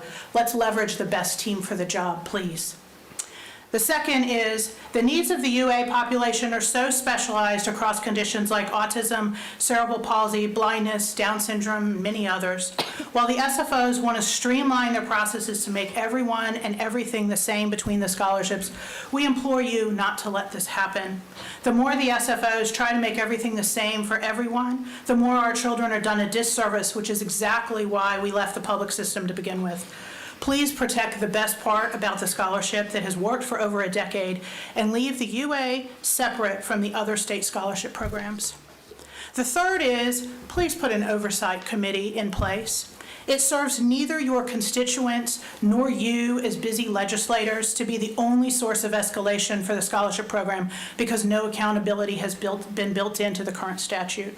We request that oversight be provided through an oversight committee comprised of lawmakers, representatives of the DOE, and a panel of providers and parents that understand the intersection of homeschooling and special needs. This would greatly reduce the time that lawmakers have to intervene as they do today as a result of the problems caused by the SFOs and the absence of accountability in the current legislation. We look forward to working with you in this upcoming legislative session and appreciate all the time and effort you all have put into the parents and being responsive to them for those who receive the UA scholarship. Thank you. Thank you for your presentation. As Mr. Voltaire makes his way to the podium, the next 3 speakers are Martha R., Kelly Pisciota, and Ann Soul. Mr. Voltaire of Recovery House of Central Florida, you are recognized. Good morning, and thank you for allowing us the opportunity to be here and speak to you today. I know many of you, I've had the opportunity to speak in person, hand in hand, and inform you guys on the epidemic that we're challenging here in Seminole County, and that's opioid. I was encouraged by this morning by seeing how many influential leaders came up and immediately went into the opioid epidemic. And knowing that we're not alone in this fight. Over 30 years ago, I stood in front of something similar in the state of New York and advocated for homelessness. And today, I almost wish that those words were taken to our state leaders to make sure that New York City is not what New York City is today. So I'm honored to shift gears and being able to stand before you today and present something that we want to make sure that we get ahead of before it becomes an epidemic. In preparing for this meeting today, I prepared to speak about women, services that we currently don't have for women here in Seminole County, and that's opioid and addiction treatment. However, as a strong advocate for youth, I had to switch. And in switching, the two gentlemen that I have standing next to me is the growing epidemic that I'm starting to see in the services that we're providing. Treatment no longer reflects what you see standing here in the 50-year-old us. Treatment are the 17, 18, and 19-year-old young men and women that are seeking treatment through our program. And us having to shift gears from treating individuals that reflect us to now treating babies. I'm encouraged by the city leaders, the county leaders, and also the Seminole County Public School leaders, and being able to sit down and address these issues. But I'm standing before you today to ask you to use your voices, to use the power that we as voters have instilled in you to go and be the advocate for us, to provide the word, the encouragement for us to be able to support what we're having to battle and deal with now, and that's the faces are getting younger and younger and younger. And as discouraging as that is, it's encouraging because at 17, 18, 19 years old, we often don't look for help. However, these individuals now are seeking that assistance. And organizations and programs like us, we need the funding, the support, and the advocacy through you to be able to make sure that we take care of them. Thank you today for your time. Thank you for bringing this to our attention. Next, we have Martha R. of the Homeless Network of Central Florida. You are recognized. Thank you again for this opportunity to speak with you. I am Martha R. with the Homeless Services Network of Central Florida and the Central Florida Commission on Homelessness. I want to recognize our newest board member for the Central Florida Coalition, and Commissioner Herr. We're glad to have her joining us. The Homeless Services Network is the lead agency for the region on getting people into permanent housing, leaving homelessness into permanent housing. We are also charged with coordinating services across Orange, Osceola, and Seminole counties. And we are the lead kind of interim between the community and the Department of Housing and Urban Development in seeking federal funds. We've increased that funding in the last 8 or 9 years from about $7 million a year to now about $19 million a year that's coming into our region. We also coordinate the region's homeless management information system, where more than 300 case managers are entering information about the persons that they're working with into a system. This allows us to track outcomes and understand which projects are working and which ones aren't, and who's getting what types of services. It's a rich source of data that we want to be able to share that with you, the information from that with you. Because of that data, we know that many of the projects that we partner with here in Seminole County, partnering with many agencies, some of whom you're hearing from today, and implementing are very effective.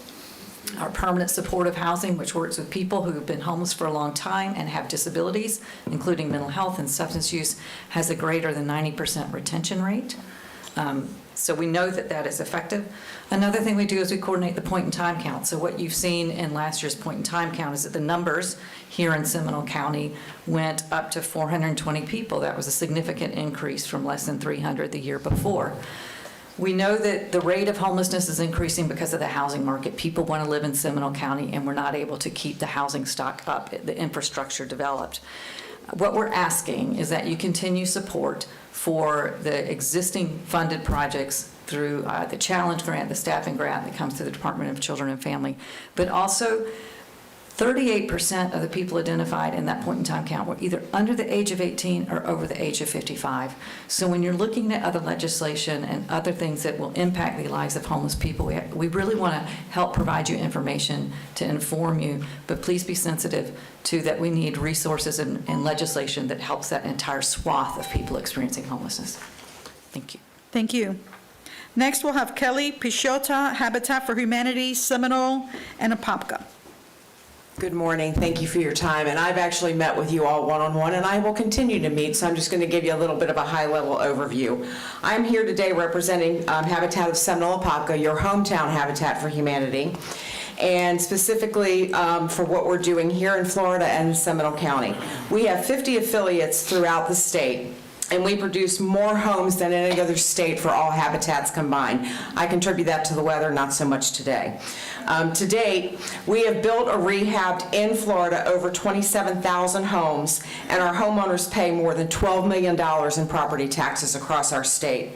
Your hometown habitat last year alone housed 16 families, and we're looking to house 18 this fiscal year that we're currently in. Some of our highlights from last year is that 95% of our homeowners improved their financial stability because of the education that we require all of our home buyers to take. We also had 479 people attend what we call our Financial Academy. This is a free 6-week course that we offer to anyone. Anybody in Central Florida, Florida, that just wants to take control of their financial wellness. And what this can allow them to do is that it can allow them to get to those next steps of whether it be a decent affordable house or even a decent rental. You never know what somebody's needs may be for their own financial wellness. We also had 7 families pay off their mortgages, and that's very exciting and that's huge. Our affiliate alone put in over $17 million back into our local economy last year with the subcontractors, with the construction, and with what we're doing here locally. All this being said and done, we're still in a housing crisis, as we all know. 1 in 6 households in Florida pay more than 50% of their income for housing, and if they're paying more than 50%, they're then having to make very hard decisions about food on the table, health care, or what the cases may be. There continues to be a lack of housing in our area because of the construction costs that are rising, inflation. Right now, it's costing us almost 22% more to build a home than it cost it 2 years ago. So we need to continue to look at these things. And ways that can help, that you all can help in the legislation, is we need to be looking at the insurance crisis that's not just affecting Habitat home buyers, but it's affecting every Floridian right now. And I want to thank you for your support for the continuation of the SHIP funds. Thank you all. Thank you. As Ms. Sol makes her way to the podium, the next 3 speakers are Jamila Felix, Fiona Shannon, and Cindy Holler. Ann Sol of the Howard Phillips Center for Children and Families, you are recognized. Good morning, and thank you for your leadership. As stated, my name is Ann Sol, and I serve as the Senior Director of the Howard Phillips Center for Children and Families. It's part of the Orlando Health Arnold Palmer Hospital for Children, where we advocate for and respond to the needs of children across Central Florida who face medical, emotional, or developmental challenges, especially those related to child abuse and neglect. Thank you, Seminole County, for many years of support for our Early Steps program. We could not do the work we do without you and with other community partners, but I'm also here to say there is so much more to do. The services we offer to Seminole County children and families in their home only reach some of the kiddos eligible for our services, yet we know when we support parents with our services, their children are more likely to achieve developmental milestones, do better in school, live healthier lives, and are more likely to reach their fullest potential as they grow. Our intervention program, Central Florida Early Steps, has a very successful history of providing early intervention services to infants and toddlers aged from birth to age 36 months who have or are at risk for developmental disabilities or delays. Last year, we served well over 4,000 children, delivering over 140,000 services, and our program outcomes met or exceeded statewide results. 98.8% of the children who completed the program demonstrated improved social interaction and well-being skills and an improved ability to understand and use language. 99% demonstrated improved cognitive ability. Unfortunately, we know we are also only meeting about half the need of children eligible for our services, and we want to do more. Finally, please know that during this past year, Orlando Health undertook a project to yet ensure another category of high-risk newborns eligible for our service get automatically referred to our team so they do not slip through the cracks. We remain and will continue to remain committed to providing and investing in children of Seminole County and as many families as we can. Thank you, and please know you are always welcome to come take a tour of our facility, where we're proud of the team and the work that we do. Thank you. Thank you. Next, we have Jamila Felix of Advent Health. Fiona Shannon for Gun Sense in America. You are recognized. Good morning, legislators. I am here this morning representing Moms Demand Action for Gun Sense in America. Our organization advocates for sensible gun legislation. Every day, 125 people in the U.S. are killed with guns. Twice as many are shot and wounded, and countless others are impacted by acts of gun violence. We believe this is unacceptable, and we can reduce these deaths and traumas. There have already been a number of firearm bills filed, and we know there will be more. We oppose some and support some. We support House Bill 15, Representative Hinson's secure storage of handguns and vehicles. We know that firearm thefts are an epidemic in this country. Stolen guns pose a tremendous threat to public safety. We support more appropriations for community violence intervention and prevention programs. These programs are proven to save lives. The City of Orlando has had great success with their programs. Last year, there was state funding allocated by the legislature, but Governor DeSantis unfortunately vetoed it. We must continue to support proven programs that save lives. We support Representative Bracy Davis's School Conflict Resolution Pilot Program bill. This bill had bipartisan support last session. We hope this session the bill will cross the finish line and pass. We continue to be thankful for the partnership Seminole County Schools has with Sheriff Lima that allows for SROs in all of our schools. We know this is the best way to keep our students and teachers safe. We would ask that school funding be increased to help maintain these programs. The bills we oppose are as follows. HB 31, Representative Rudman's open carry bill. Carrying firearms visibly in public is a dangerous policy. It is opposed by law enforcement and the public. Hate groups regularly openly carry guns in a show of intimidation. Miss, I need you to close the thought, if you can. We also oppose SB 94, Senator Fine's bill, which would lower the age to carry a long gun from 21 to 18. We oppose the hunting of bears. Thank you for your time this morning. Thank you. Next, we'll have Cindy Holler, and as Cindy makes her way to the podium, the next three speakers are Mary Lynn, Beatrice Ramirez, and Francine Richmond. Ms. Holler, you are recognized. Thank you very much, Madam Chair, Placencia, and good morning, State Delegation.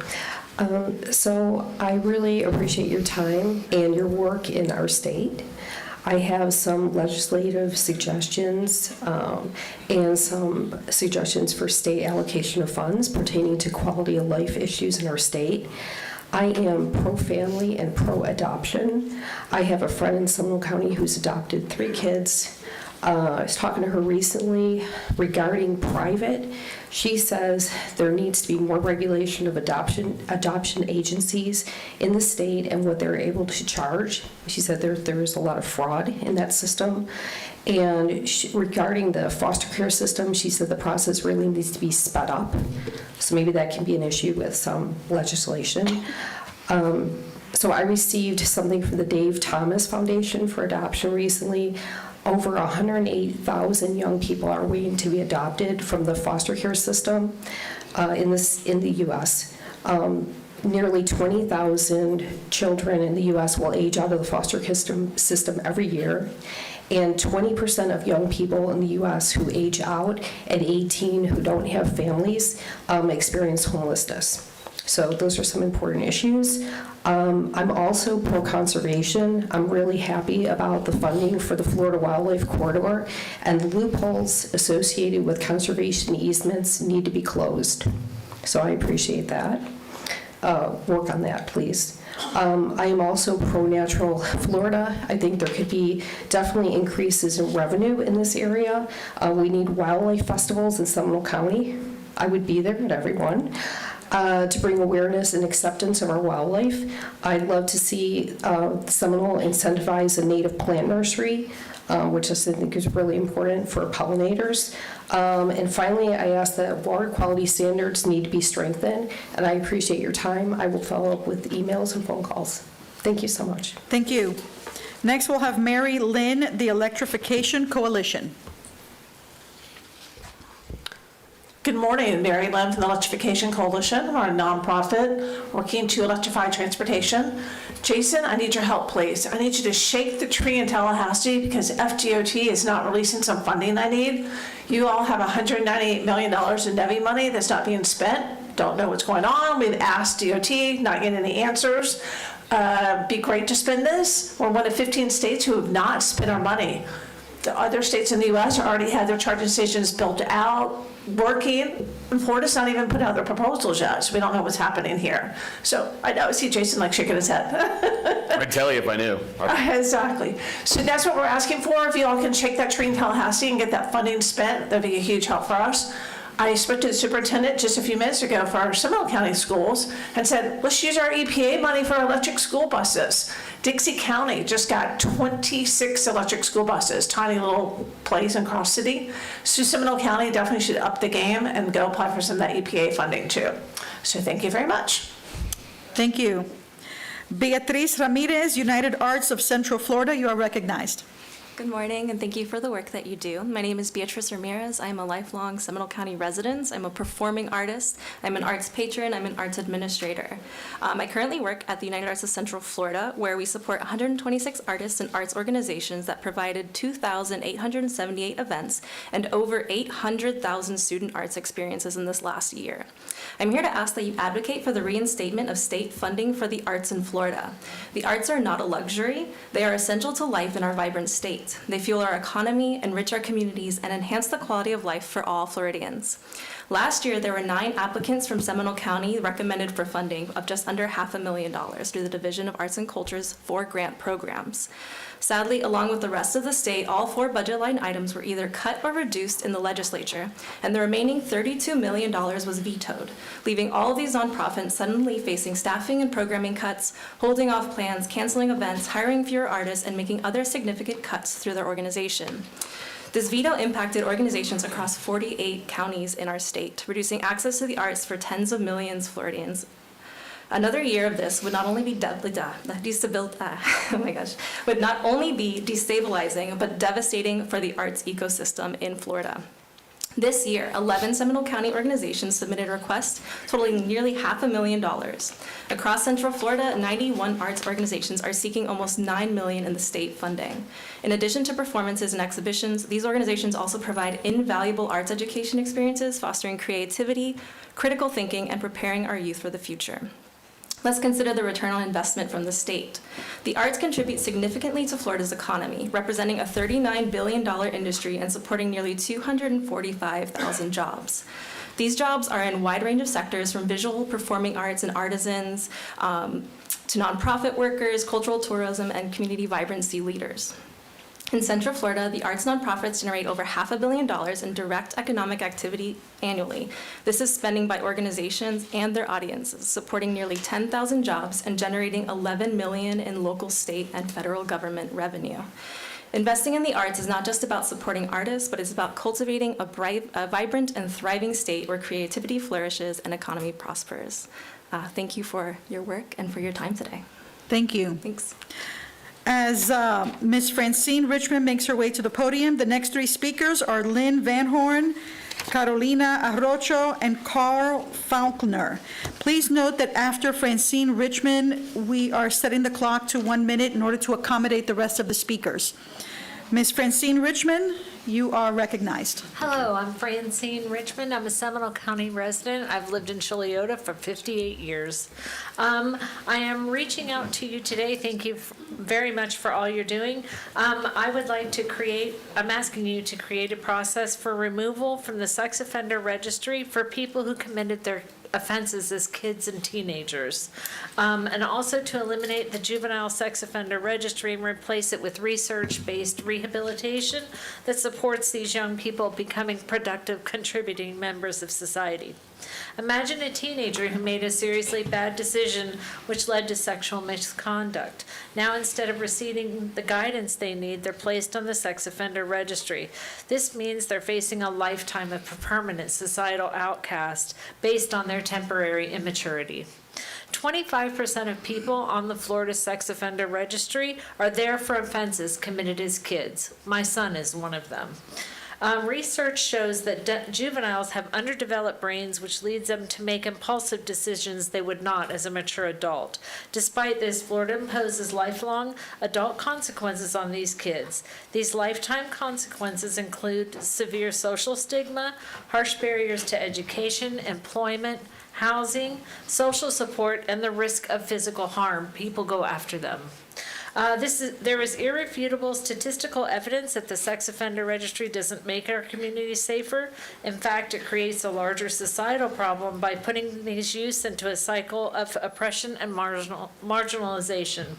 We have evidence-based rehabilitative options that honor the foundational principles of the juvenile justice system. Think about how many bad decisions you might have made as an adolescent. Can you imagine a more inhumane societal response to a group of people who were immature? I think our children deserve better, and I'd also like to amend possibly the Romeo and Juliet clause, if possible. Thank you very much. Thank you. Next, Lynn Van Horn to discuss abortion. You are recognized. My name is Lynn Van Horn. I'm a 78-year-old retired fifth grade teacher and a regular church attendee. I'm a mother of 2 daughters and 4 grandchildren. I've lived in Longwood for 32 years. I care deeply for my state and my country, and I have volunteered with the Sharing Center, homeless and refugees during my retirement. My concern is that rigid party affiliation has become more important than our state citizens. In the last election, 57% of Floridians voted to remove politicians from women's health care. But those 57% of voters, will they be ignored? A woman could possibly have 30 children in her lifetime. Shouldn't she be able to pick the time when she can be the best possible mother? At 6 weeks, most girls or women don't even know that a pregnancy has occurred. Why would a girl or woman be forced to become a mother? Why is a 6-week fetus more important than a living girl or a woman? Why is a minority religious view being forced upon the majority of our population? My God believes that both the mother and the baby are sacred. When has the importance and challenges of motherhood been so disrespected? The amendment that lost used state dollars to defeat it. 57% of voters wanted it. Will there be no change? Secondly, it appears that DeSantis cares more for his own power and image than he does for any issue. Ms. Van Horn, we need to close the thought. When he voted the $32 million for the arts that had been passed by legislators, I was shocked. What kind of person would do that? Only a politician that thinks that people who love the arts are Democrats. Thank you. Thank you, Ms. Van Horn. Next, we have Carolina Arrocho. Carl Faulkner, Pathlight Home. As he makes his way to the podium, the next 3 speakers are Paul Owens, Matthew Grocholski, and Karen Stuckey.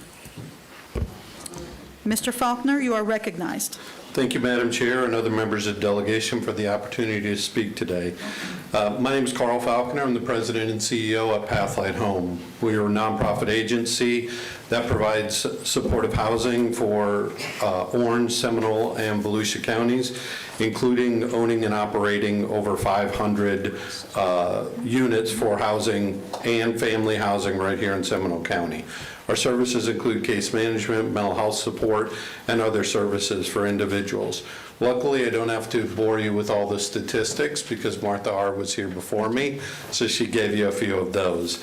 I'm here to ask today that you help us end homelessness in Seminole County by providing support such as additional funding for affordable housing, additional funding for supportive services, and additional land that may be used to develop more housing. As doing this, you can be part of the solution for us ending homelessness, as well as more specifically maintaining the current funding at the state levels for Homeless Continuum of Care Staffing Grant, the Homeless Challenge Grants, and the non-recurring Homeless Challenge Grants. To wrap up, as you listen to everyone here, what I would like you to think is, what would all these services and what would all this money be good for if the people they were trying to serve didn't have housing to begin with? I can tell you it doesn't go near as far, and it's far less effective when housing is not available to those individuals. Thank you for your time. Thank you. Next, we have Paul Owens, 1,000 Friends of Florida. You are recognized. Thank you, Madam Chair and delegation. We are a statewide, nonpartisan, nonprofit advocate of planning for environmentally and fiscally sustainable communities. You've received a copy of our legislative priorities for the 2025 session. They're also posted on our website at 1000fof.org. Among those priorities, we call on legislators to fulfill their constitutional obligation to continue to invest in land conservation to preserve high-priority natural and agricultural land. Even in a tight budget, land conservation is a great investment based on its ecological and economic benefits. As always, we will support legislation that strengthens the rights of Floridians to choose the future they want for their communities through the planning process, and we will vigorously oppose any legislation that would undermine those rights. Thank you. Thank you. Next, we have Matthew Grochowski, Sunrise Movement Orlando. Nope. The next three speakers, as Ms. Stuckey makes her way to the podium, Kim White, Ron Grokoff, and Michael Lincoln McCrate. Karen Stuckey, you are recognized. Good morning. I'm here to save you money. My name is Karen Stuckey, and I was born in Florida, and I've been a voter since I was 18. My husband, Stephen, is a hero. He risked his life to save the life of a police officer while incarcerated at Tomoka Correctional. He's serving an unjust 30-year sentence for shoplifting 6 DVDs. A non-violent offense, yet he received a designation violent career criminal, which is a cruel and inaccurate label.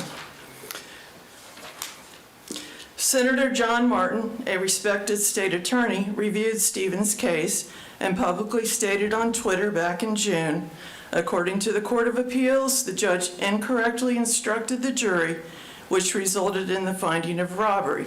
He further acknowledged, had the judge correctly instructed the jury, I'm confident the jury would have found him guilty of those 2 nonviolent offenses. I personally think he has served his time for the Sam's Club theft years ago.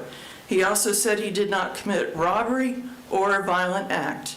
I'm sorry, the system failed him in this case 20 years ago. Before his arrest, Stephen suffered from severe health issues, including seizures and cancer. Incarceration has aged him prematurely. At 61, he is the age of an 82-year-old man, facing declining health with limited health care. Ms. Stuckey, I need you to close the thought, please. The state has wasted over $500,000 on Stephen's incarceration. I urge you to support compassionate release for Stephen and others, increase oversight of prison conditions and the treatment of the incarcerated individuals, and to visit at least 2 prisons this year, 1 private and 1 DOC. 5 more years is unbearable for us. Please send my husband home. Thank you, Ms. Stuckey. Next, Kim White, Florida Department of Corrections, speaking on the Florida Department of Corrections. Hi, I'm sorry we had to shorten the time, so I hope you guys look at the paperwork I sent in to your book, because there's some letters from incarcerated men that I believe y'all should read. I'm not going to waste my time on the statistics, because most of you know them. And thank you for visiting prisons, those of you that have. I have some fixes that maybe would save us money and tax dollars in DOC. We all know that there are some people that should never get out of prison, but there are those that are safe to be released. And those are who we should be focusing on so we can save tax dollars. We should have diversion programs for most first-time offenders, traffic accidents, low-level drug crimes. We need to look at maybe copying Senate Bill 752 for incentive credit time that they give to people who are on probation, and they get time off their probation sentences. expand work release. Right now, that's based on how much time they have left, but we have people that are safe to go with much longer time that would do work release. Also expand community supervision, where they pay for their own way, change some laws, PRR, and allow parole in the state. That would be a big money saver, parole, because we don't have it. Thank you. Thank you. Next, we'll have Ron Grokoff speaking on ending homelessness. You're recognized. Good morning. My name is Ron Grokoff. I'm a Florida resident and an advocate for ending homelessness. An action that would ease homelessness is to require municipalities and counties to uniformly follow the sex offender residency restrictions in Florida statutes. Many of the homeless actually have places to live, if not for some of Florida's more extreme sex offender residency restrictions. They have homes with family who care for them, but they can't live there. These people have paid their debt to society and want to rebuild their lives, support their families and their communities. However, the Florida Registry calls it a lifetime of repetitive cruelty by strangers, continual fear, ostracization, and difficulty finding housing for 33,000 people and their families. Statewide, 6% of people with past sex offenses are homeless compared to the 1% of the general population. However, in some counties, more than 25% of sex offenders are homeless due to extreme residency restrictions. Today, a person who gives a Playboy magazine to their 15-year-old son could end up homeless and punished for life by our draconian laws. Lifelong punishment, even though there is irrefutable evidence that registry has no effect on public safety. The measurable effects of the registry are increased homelessness and generational poverty. The state's residency restrictions prevent registrants from living within 1,000 feet of certain areas. Mr. Grokoff, please close that thought. Okay. It is chaos that is difficult for both law enforcement and registrants to navigate. Following the state statutes, uniformly can get these Floridians back home. Thank you for your time. Thank you, sir. As Mr. Lincoln McCrate makes his way to the podium, the next three is Mary Ellen Philbin, Mandy Huffman, and Kevin Duarte.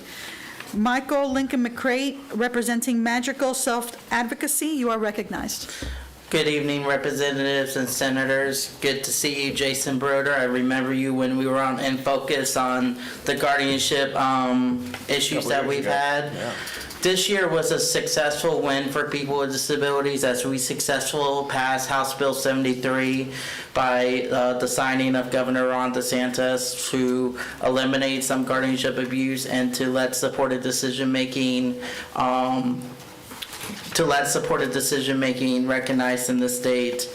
But the disability community is still in great danger as we are struggling with housing issues dramatically.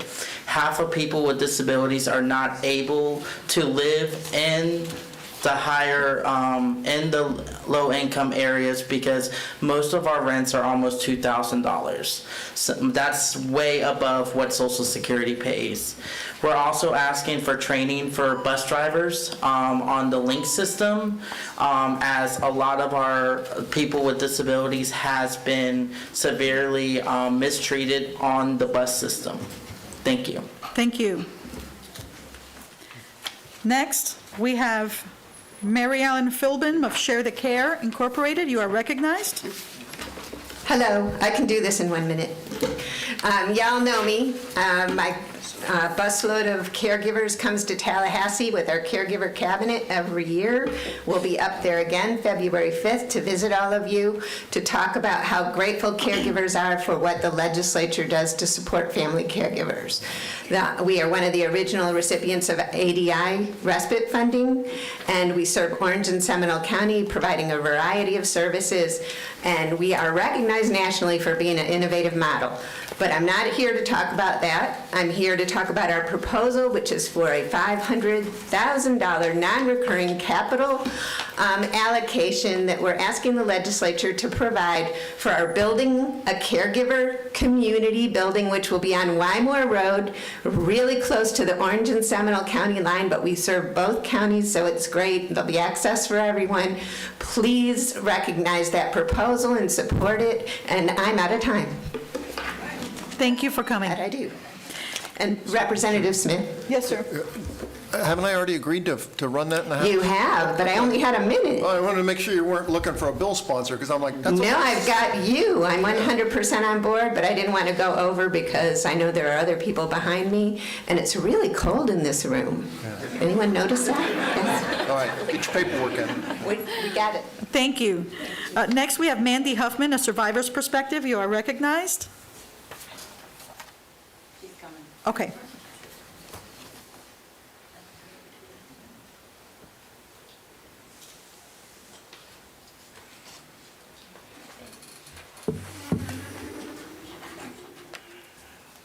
Hello. Thank you for allowing me this time. My name is Mandy, and that is my daughter Mariah. Just shy of my 12th birthday, my father was murdered. The man who killed my dad has been in for 35 years. The parole board in my home state involves me in all of his hearings. This man has done no classes, no programs, and has told the board he has no remorse, and he would do it again. This man does not deserve to go home on parole. Ask yourself this, though. Are you the same person you were 10 or 20 years ago? I know that I'm not. Florida's not had a parole board since 1983. The opportunity for parole is not a get-out-of-jail-free card. It's an opportunity for an incarcerated individual to show their growth, accomplishments, and to prove they've changed. My husband, Brian, Mariah's stepfather, has been incarcerated for 23 years, since he was 25 years old. He's taken 14 classes, some multiple times. He's earned his GED, facilitated the Horizon program, and currently works in Pride.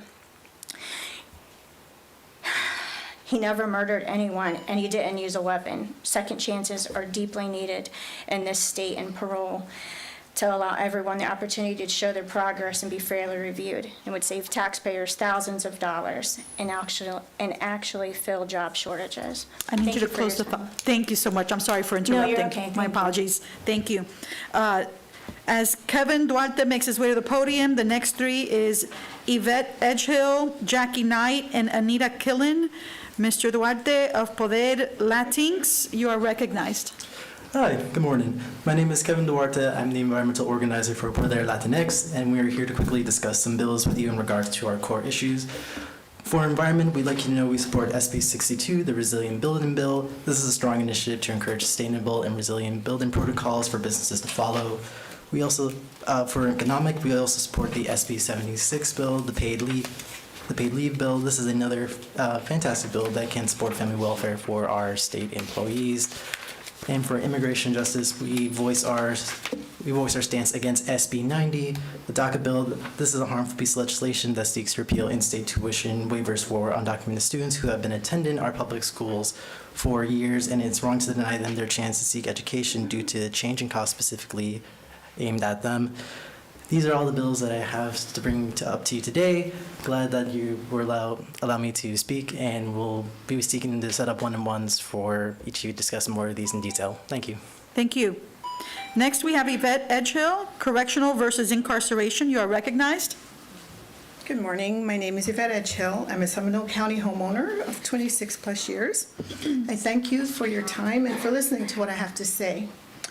Over the last 2 years, I've been making weekly visits to see a former foster son who is in Florida Department of Corrections custody. As I began to interact with this system, I quickly became aware that Florida Department of Corrections could do a much better job of living up to their vision, mission, and values. Since cameras are not allowed, there's no proof to support my statement, but you, our legislators, can implement initiatives to monitor and assess the vision of inspiring to see if they are actually carrying out the vision of inspiring success by transforming one life at a time, or their mission to provide services to meet the needs of the incarcerated, create a safe and professional environment to reduce victimization and safer communities. We know that that's not the case because we hear from our loved ones. What did we do about it, though? So we met with Mr. Dixon in January of 2023. Ms. Edgehill, I need you to bring this in for a landing. Okay, so what can you do about it? an independent oversight committee that reports directly to the legislature would alleviate DOC's load while supporting their vision, mission, and values. This would be a win for everyone involved. Also, you can take a look at states like New Hampshire and Maine, who are in the top 3 for safety. Maine has a model of corrections which emphasizes humanization, normalization, and a collaborative approach between staff and incarcerated persons using language that allows for respect, a respectful environment between staff and those in their custody. Why should you do something? Well, the majority of Please close the incarcerated thought persons because will be released someday. We're over the time. Alrighty, they'll be released someday, so we must prioritize safe communities for ourselves and for our children's children. Thank you. Thank you. Next, we have Ms. Jackie Knight, Data for Change Incorporated, speaking on criminal justice reform. All right. As Anita Killen makes her way to the podium, the next 3 speakers are Anne Marie Cooley, Stephanie Sifrit, and Mike Hennon. Ms. Jackie Knight, Anita Killen, you are recognized to speak. Thank you. My name is Anita Killen, and I live in Orange County, but for the last 15 years, I have been working around the state with families of youthful offenders that have been charged with a sexual offense and have been placed on the sex offense registry. Unfortunately, this number is growing. More and more adolescents are being placed on the sex offense registry. Please understand that if they are charged as a youthful offender, the maximum sentence for them is 6 years probation. However, when they're done with that probation, they have to wait 25 years before they can request to be removed from the registry. 25 years. So a youthful offender at the age of 19 is well over 50 years old before they can be removed. And think about what you've accomplished between the age of 25 and 50 yourself that they cannot do. So I'd like for you to consider a pathway for removal for these young offenders on the registry. Thank you. Thank you. Anne Marie Cooley, Families on the Registry, you are recognized. Good morning. Families are on the Florida Sex Offender Registry, grandparents, parents, children, because a family member made a tragic decision. In Florida, being on the registry is for life, no matter what the offense. Being on the registry means our children being treated cruelly at school and law enforcement come into the house day or night. 33,000 families live in constant fear that our loved one will be forced back to prison due to a paperwork error. In Florida, 11% of registrants are returned to prison within 3 years due to administrative paperwork registry error. People labeled as sex offenders have a low rate, 1%, for committing another sex offense, according to Florida Department of Corrections data, while 95% of sex offenses are committed by people not on the registry. So why are we damaging our Florida families uselessly?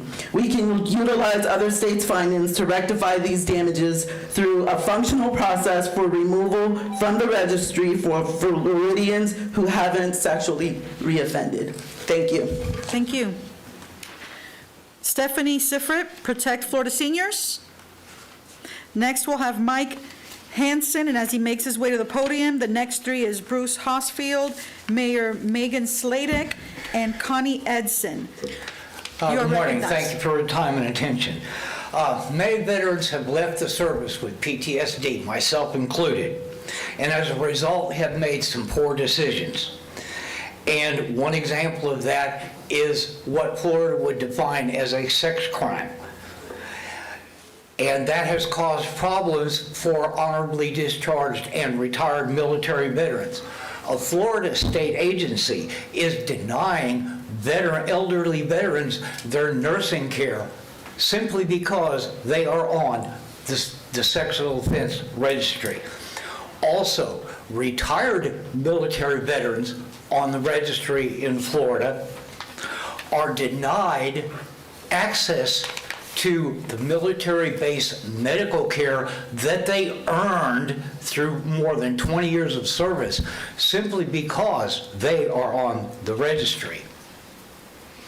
Now, the only way that this situation is going to be cured is to get these honorably discharged and retired veterans off the sex offense registry.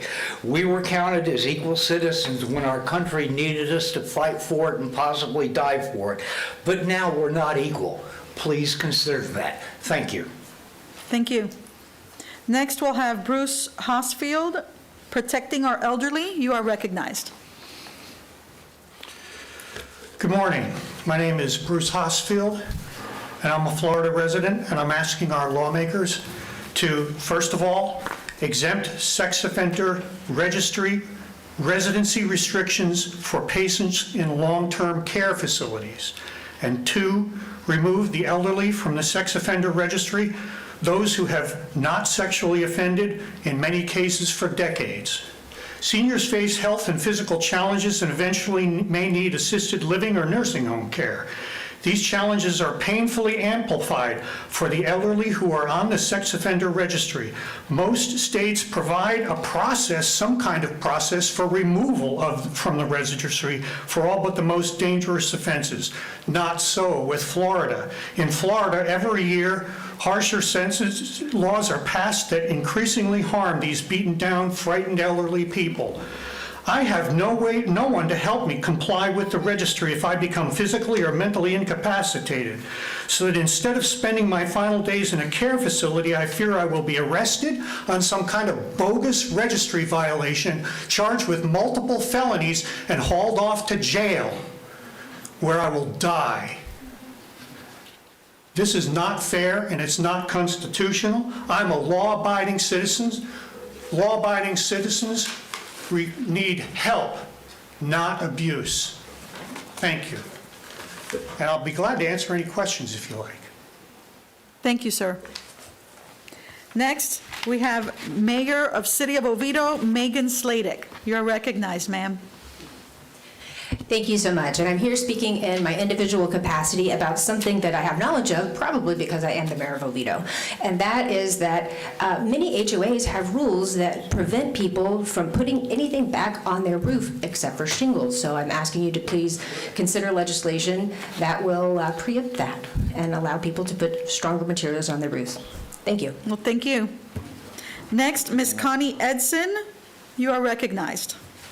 I'm sorry, after Ms. Connie Edson, we also have Ron Hogue, Katie Wallace, and Courtney Reynolds.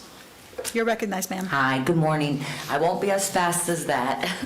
I'd like to talk about the KPMG report. If you're not all aware, last year legislators paid $5 million to give an analysis of the Department of Corrections facilities. The KPMG report came back that the Florida Department of Corrections is busting out at the seams. There are not enough facilities to house the incarcerated. We don't have enough officers. We need to tear down facilities and build new facilities. The KPMG report also stated that in this year, 2025, we're going to see an influx of incarceration. Where are we putting them? Why don't we look at people who are not a threat to society, people who can be returned home like the elderly? There are many with major health problems. They're in wheelchairs, dying of cancer. No one to take care of them because, again, we're so short-staffed. But year after year, taxpayers are paying $25,000 plus medical expenses for someone who is not a threat to society. We have so many incarcerated that are striving for a better tomorrow. They know they made a mistake. Don't they deserve a second chance? They're taking steps to bettering themselves by working hard to be mentors, to be in peer-to-peer programs, teachers, and they don't get extra pay. They work hard every day. My long story short, I'm here today to see if I can get support from you to back a 75% earned time bill, not a gain time bill. This is meant for those who are not a threat to society, for those who work hard every single day. Let's make this year the year for change. Thank you again. Thank you, Ms. Edson. Next is Ron Hogue of NAMI. You are recognized.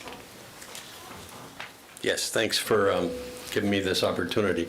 One of my major priorities is to enhance mental health services in our state.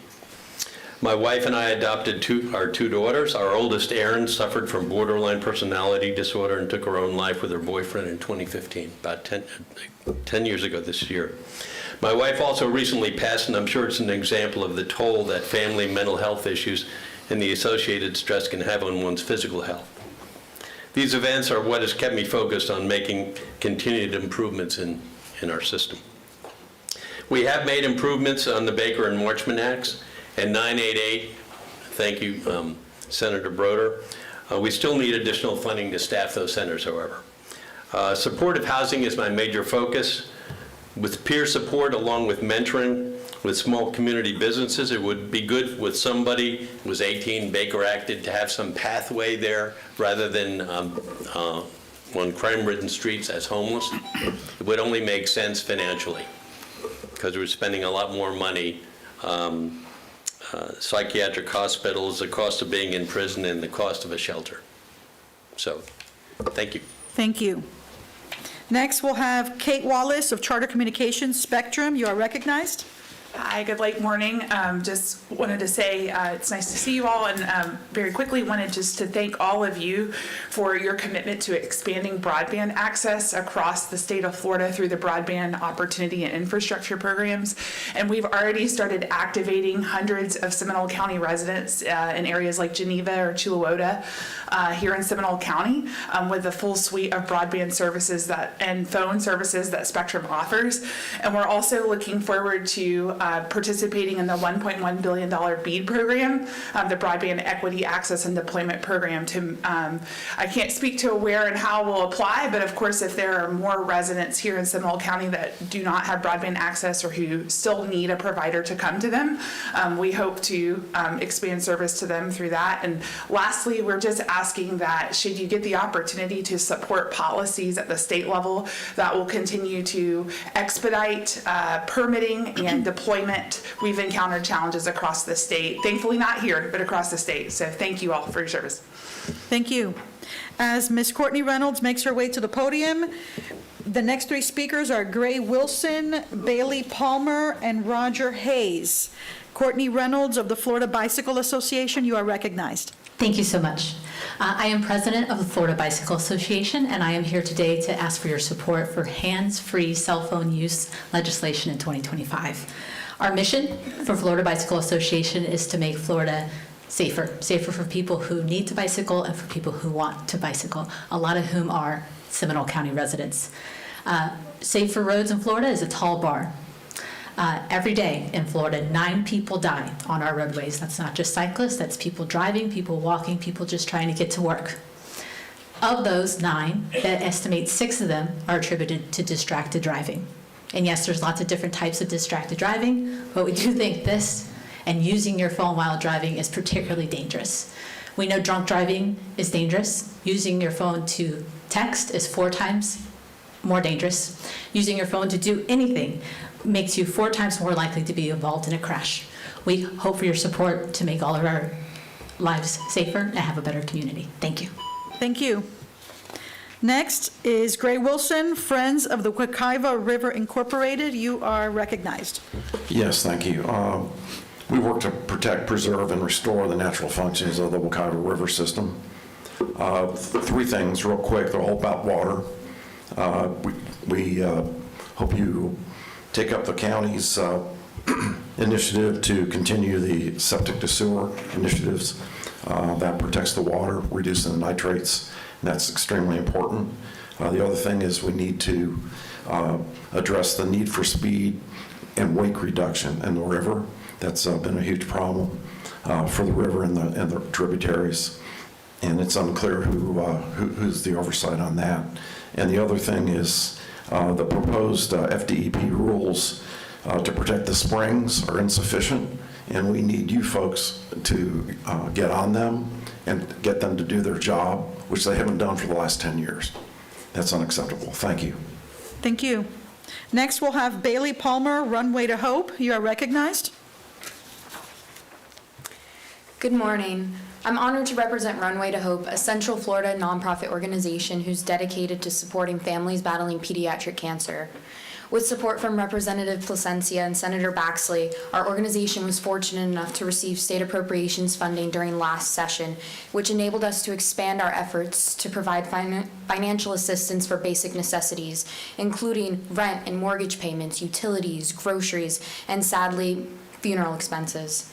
This funding also allowed us to create much needed access to mental health support and physical rehabilitation resources for families. Today, I'm here to ask for your continued support this session for our request for much-needed funding to not only sustain but grow access to these vital services. This session sponsored by Representative Plagan. With 1 in 5 families already living below the poverty line at the time of their child's diagnosis, the demand for assistance is both urgent and ever increasing. Together, we can continue to make a meaningful difference in the lives of this most vulnerable population. So we truly appreciate your time, consideration, and support. Thank you. Thank you. As Mr. Hayes makes his way to the podium, we have the next 3 speakers, Leslie Grubble, Sandra Gehring, and Alyssa Yearn. Mr. Roger Hayes of the American Health Action, you are recognized. Thank you very much for the opportunity to speak here. As a close friend of Bobby Kennedy Jr., who will be our upcoming Secretary of Health and Human Services, AmericanHealthAction.org is proud to serve on issues that make America healthy again. Today, I'm here to thank Representative Smith for his support of the Florida Naturopathic Physicians Association's upcoming bill to reinstate naturopathic doctors. I moved to Florida for medical freedoms in part. Unfortunately, Florida is one of the worst in the country. We're one of 2 states that not only can you not get licensed as a naturopathic doctor, it's illegal since 1958. In a state with over 300 primary care shortage areas, this is just unacceptable. These are not YouTube university professions. These are 4-year accredited universities and rigorous licensed practitioners. So thank you, Representative Smith, and I look forward to championing this bill. Thank you. Just as a final reminder, if anyone wishes to speak and has not yet filled out a card, we have them out in the lobby. Please fill them out and give them right over here to Mr. Daniel Elliott. Next, we'll have Leslie Grubb. You are recognized. Thank you very much for coming to our area to listen to what we have to say. I'm coming with the potential for money back to the state. This is kind of a blast from the past, I'm sure. I am a master degree registered nurse, and I've worked in the field for 30 years. I have seen recently the huge rise in the cost of healthcare, and this is affecting our least of our people in this state. We need to reconsider the idea of expanding Medicaid.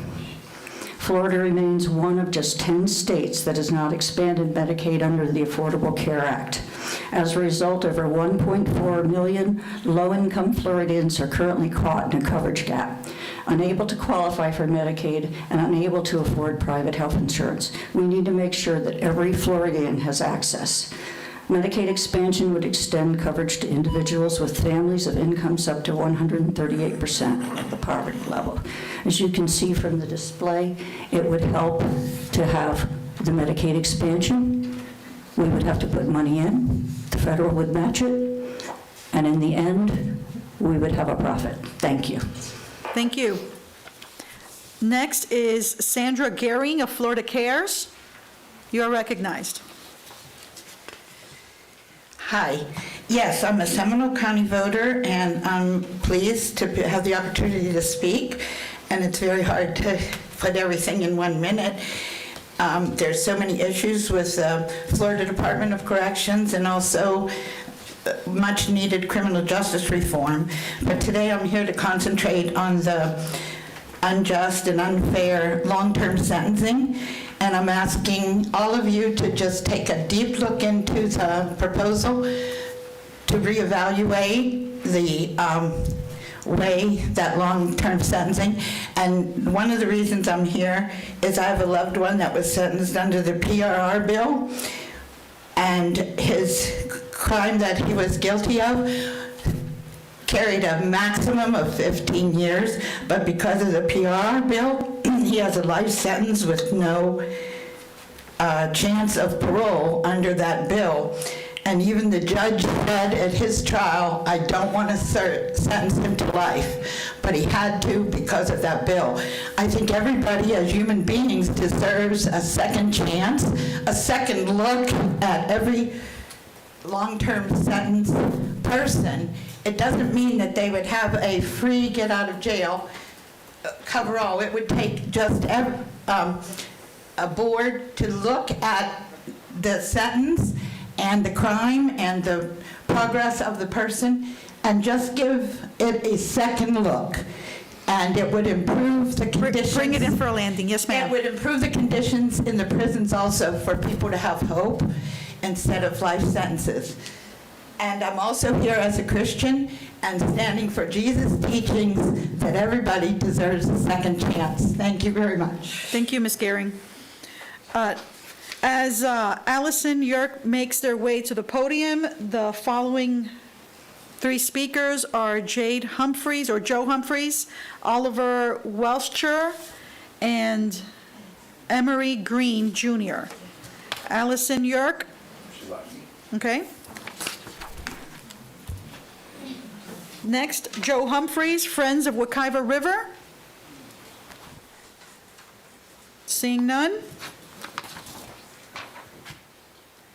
Oliver Westcher of Farms. Got it.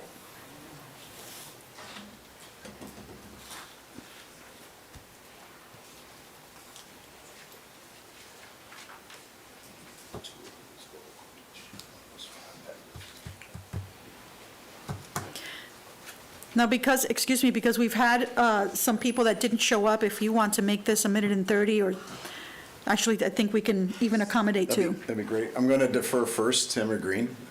We can let him present a video on behalf of Midway Coalition, which Meriwether Farms is a member of. Okay. I don't think we'll be able to do the video. We tried, but I'll be more than happy to send it to you. My name is Emery Green Jr. I'm the Executive Director of the Midway Coalition.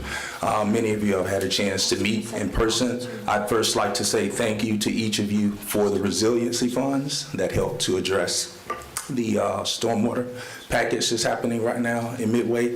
Infrastructure is huge on our historic community, but I'm here really to talk about the House bill that you have before you, that you know about, the House Bill 1379. As you know, July 1st, 2030, there's a deadline for existing septic tanks to connect to central sewer or upgrades to enhance nutrient-reducing systems. 100% of our community, some probably over 800 homes on septic tanks. We're less than 4 blocks from Lake Jessup. So our focus is continuing to work with our elected officials here at Seminole County Government. We have a very strong working partnership with them. We ask that you continue to prioritize infrastructure updates as we continue to work with our city and county officials to ensure communities like our historic community aren't left behind, but we're continued to be championed by leaders like yourself. So we really appreciate this time to speak to all of you. And following me will be Oliver Welcher, which is one of our community partners. Thank you. As Mr. Oliver Welcher makes his way to the podium, the following three speakers are Tom Nucky, Aaron Keefe, and Ann Williams. Mr. Welcher, you are recognized. Hello again, delegates. Nice to see you, Senator Brodeur, Representative Smith. We've interacted in the past on behalf of our farm. I represent my wife's family farm. We've been Seminole County stewards of this land for 111 years, since 1914. We're still now one of the probably last existing farms in Midway, Canaan, and on the Celery Avenue street here in Sanford.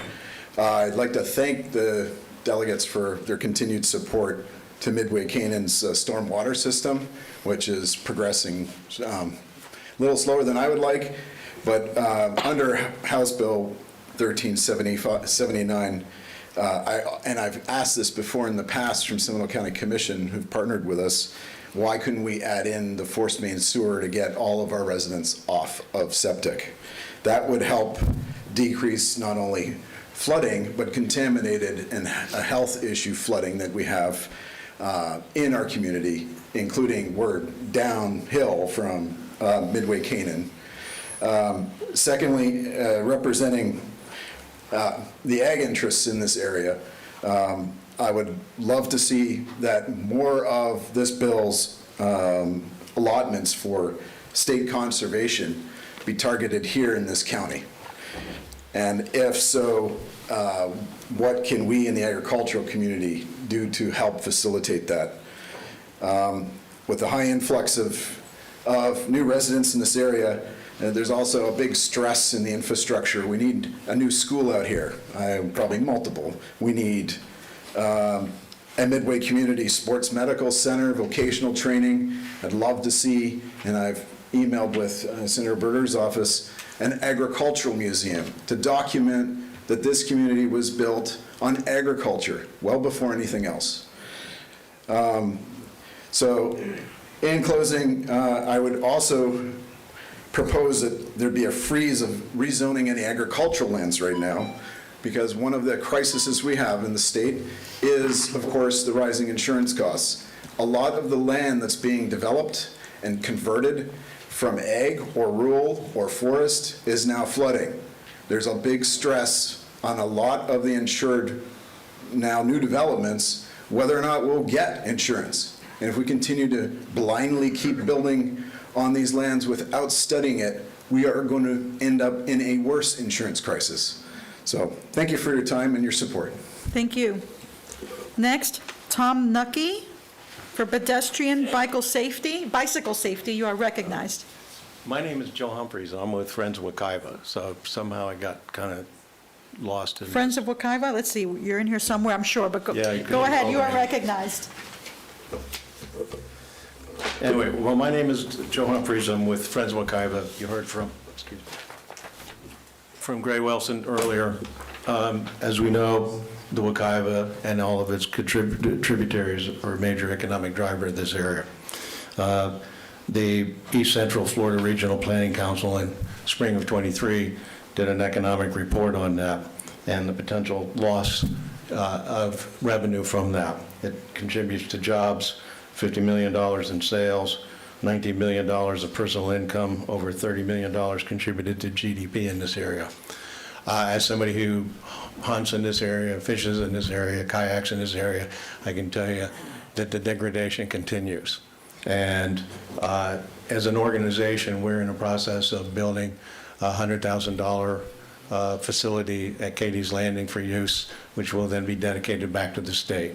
First thing is that I'm asking personally, as somebody who uses the river, for additional funding for DEP to be able to fund our activities out there. I work with those people out there all the time. They're understaffed. They're underfunded. They're trying to do a lot of work out there. Secondly, as again Gray mentioned about speeds, there's more and more usage of all the rivers out there. We're having more and more incidences, and there's confusion of people as to kayakers, fishermen, so on. So we need clarifying legislation as to what the limits are, who can do what where, and again, it's just one of those things we need to do before we have any major incidents. And then lastly, Senate Bill 552 was passed in 2016. One of the principal sponsors, David Simmons, and the governor signed it into legislation. DEP has not been enforcing that, and we need that for all of the springs and certainly in the Wekiva area. Thank you. Thank you. Mr. Tom Nucky, you are next, and I thank you for your patience. I thank you, all of you, the delegation, for taking time to listen to the citizens today. This is my first time ever doing this, so I really appreciate seeing the inside of how government works to listen to citizens. I'm here today to talk about the hands-free driving bill. I'm a professional engineer, a cyclist advocate, and I'm just sad to see so many people dying on our roads. We had one die Friday in the crosswalk here in Seminole County. And you know, the hands-free driving won't solve it all, but other states that have implemented have seen the value in it. I know there's been 2 other speakers that have talked about the hands-free driving today. I had no coordination with them. I came here on my own to talk to you about that today. Last year, HB 1469 failed in the second hearing on the floor. I hope that bill will be brought back up. I don't know if it will, but that was the hands-free driving bill, and I would appreciate your consideration on that. And finally, Senator Broder, thank you for your support of SB 106 and the Sun Trails Network. That's a huge benefit to all the people in the state. Thank you again. Thank you. And the hands-free driving bill is already filed again. Next, we have Aaron Keefe. You're recognized. In the House. Good morning. Good to see you all. How are you? It's a bit chilly outside today, so thank you for coming. I stand before you today to urge you to establish an oversight committee. This committee would be dedicated to reviewing cases of individuals who have been unfairly subject to excessive sentences. Too often, lives are altered by the unchecked discretion of a single judge who may have acted out of frustration or bias. This initiative is not about undermining our justice system, but about ensuring it upholds fairness and equality. By addressing sentencing disparities, we can restore hope for those who deserve reconsideration and strengthen public trust in our judicial process. And as many of you know, this is my loved one, Shannon, who was given an unfair sentence of 45 years for a DUI manslaughter. Nobody in the county of Okeechobee received such sentence. He was the only one, and he's already been in for 21 years. So it's time to bring him home. He's a deserving individual. He's a welder. He's worked hard. He has 2 DRs in 21 years, which is unheard of. So we really need some kind of oversight committee to review these cases and make, I would say, educated recommendations for reviewing their sentence and releasing them. Thank you. Thank you. As Ms. Ann Williams makes her way to the podium, the last 2 speakers would be Susan Geller and Alicia Robert of True Health. Ann Williams, you're recognized. Madam Chair, honorable members, I've been a registered Republican for my entire life. My eyes were opened 15 years ago when my son came in contact with the juvenile justice system. Our criminal justice system is broken. If it were not for Rep. Smith, in the last 15 years, nothing would have been accomplished without him. Very little has been accomplished because of the resistance. I am imploring all of you to address the problems in our state. I care about our state. Our taxpayers in this state do not want to pay these outrageous bills that are being paid to keep people incarcerated. The state of Florida has more juveniles sentenced as adults than any other state. We have more elderly in this state than any other state. We have more lifers, and out of the entire nation, those who are serving life without parole, we house 25% of them.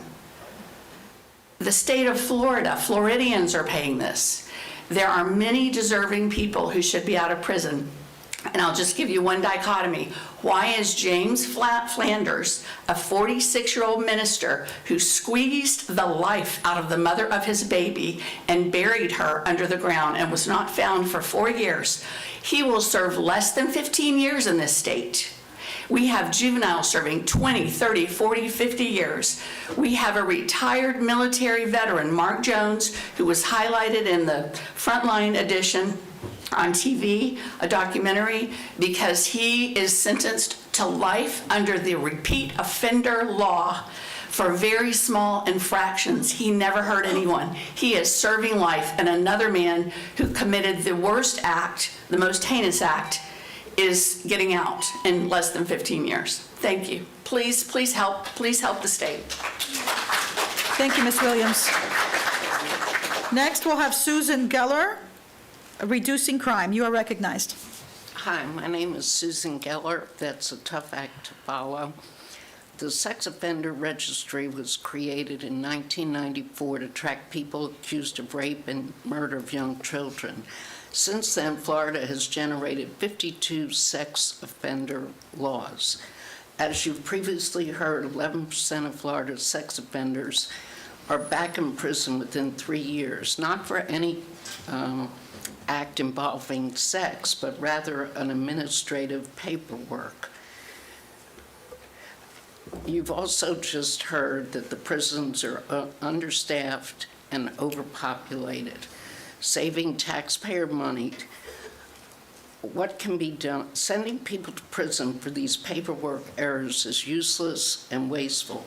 95% of sexual offenses are committed by someone who is yet or who is not even on the registry. So what can be done? We can change the penalties for the registry errors from felonies to misdemeanors. We can provide the registrants an opportunity to make corrections to errors and omissions in the registry information before resorting to criminal prosecution. And one example, since I have a few seconds, one example of these 52 rules is that within 48 hours, somebody on the registry is required to change or notify of a driver license change, a new car tag. What happens when the office is only open on Tuesday through Thursday? There is such inconsistency with these 52 rules. These are paper work errors. These are not sex offense errors. So this would help the prison system. It would help keep families together. It would just be something hopefully you all will take a look at. Thank you very much. Thank you. Next, we have Alea Robert with True Health. Hello, good morning. My name is Alea Roberts. I'm the Director of Government and Community Engagement for True Health. Thank you all for the opportunity to speak with you today. As I said, I'm here on behalf of True Health. We're a federally qualified health center dedicated to providing high-quality, comprehensive health care at a reasonable cost to everyone. True Health serves communities across Central Florida, providing a wide range of services, including primary care, dental care, behavioral health, OBGYN, and more. FQHCs, federally qualified health centers, are among the most cost-effective healthcare options available to our community. By addressing health issues early in the right setting, we save both money and lives. In fact, research consistently shows that FQHCs not only deliver high-quality care, but do so at a fraction of the cost compared to other healthcare providers. For every dollar invested in FQHCs, Florida saves significantly in avoided emergency room visits, reduced hospitalizations, and better management of chronic diseases. At True Health, that takes shape in a 188% return on investment. As we continue our work, I ask that you keep the following key priorities in mind during this legislative session: supporting the primary care workforce, increasing funding for FQHCs, and sustaining and expanding Medicaid. True Health is proud to be part of a solution to Florida's healthcare challenges, delivering care that is both effective and affordable. We thank you for your ongoing support of our work and for your continued leadership, advancing policies that ensure all Floridians have access to the high-quality care they deserve. Thank you. Thank you. Next, we have Tim Harper, Children's Home Society of Florida. You are recognized. Thank you. Last one? Looks like it. All right, I'm the one you've been looking for like 2 hours, all right? I'm Tim Harper. I serve on the board for the Central Florida Division of Children's Home Society of Florida. And I'm here to speak to you about the Community Partnership Schools. Also with me is Stephanie Moser, who's the Director of Development for Children's Home Society.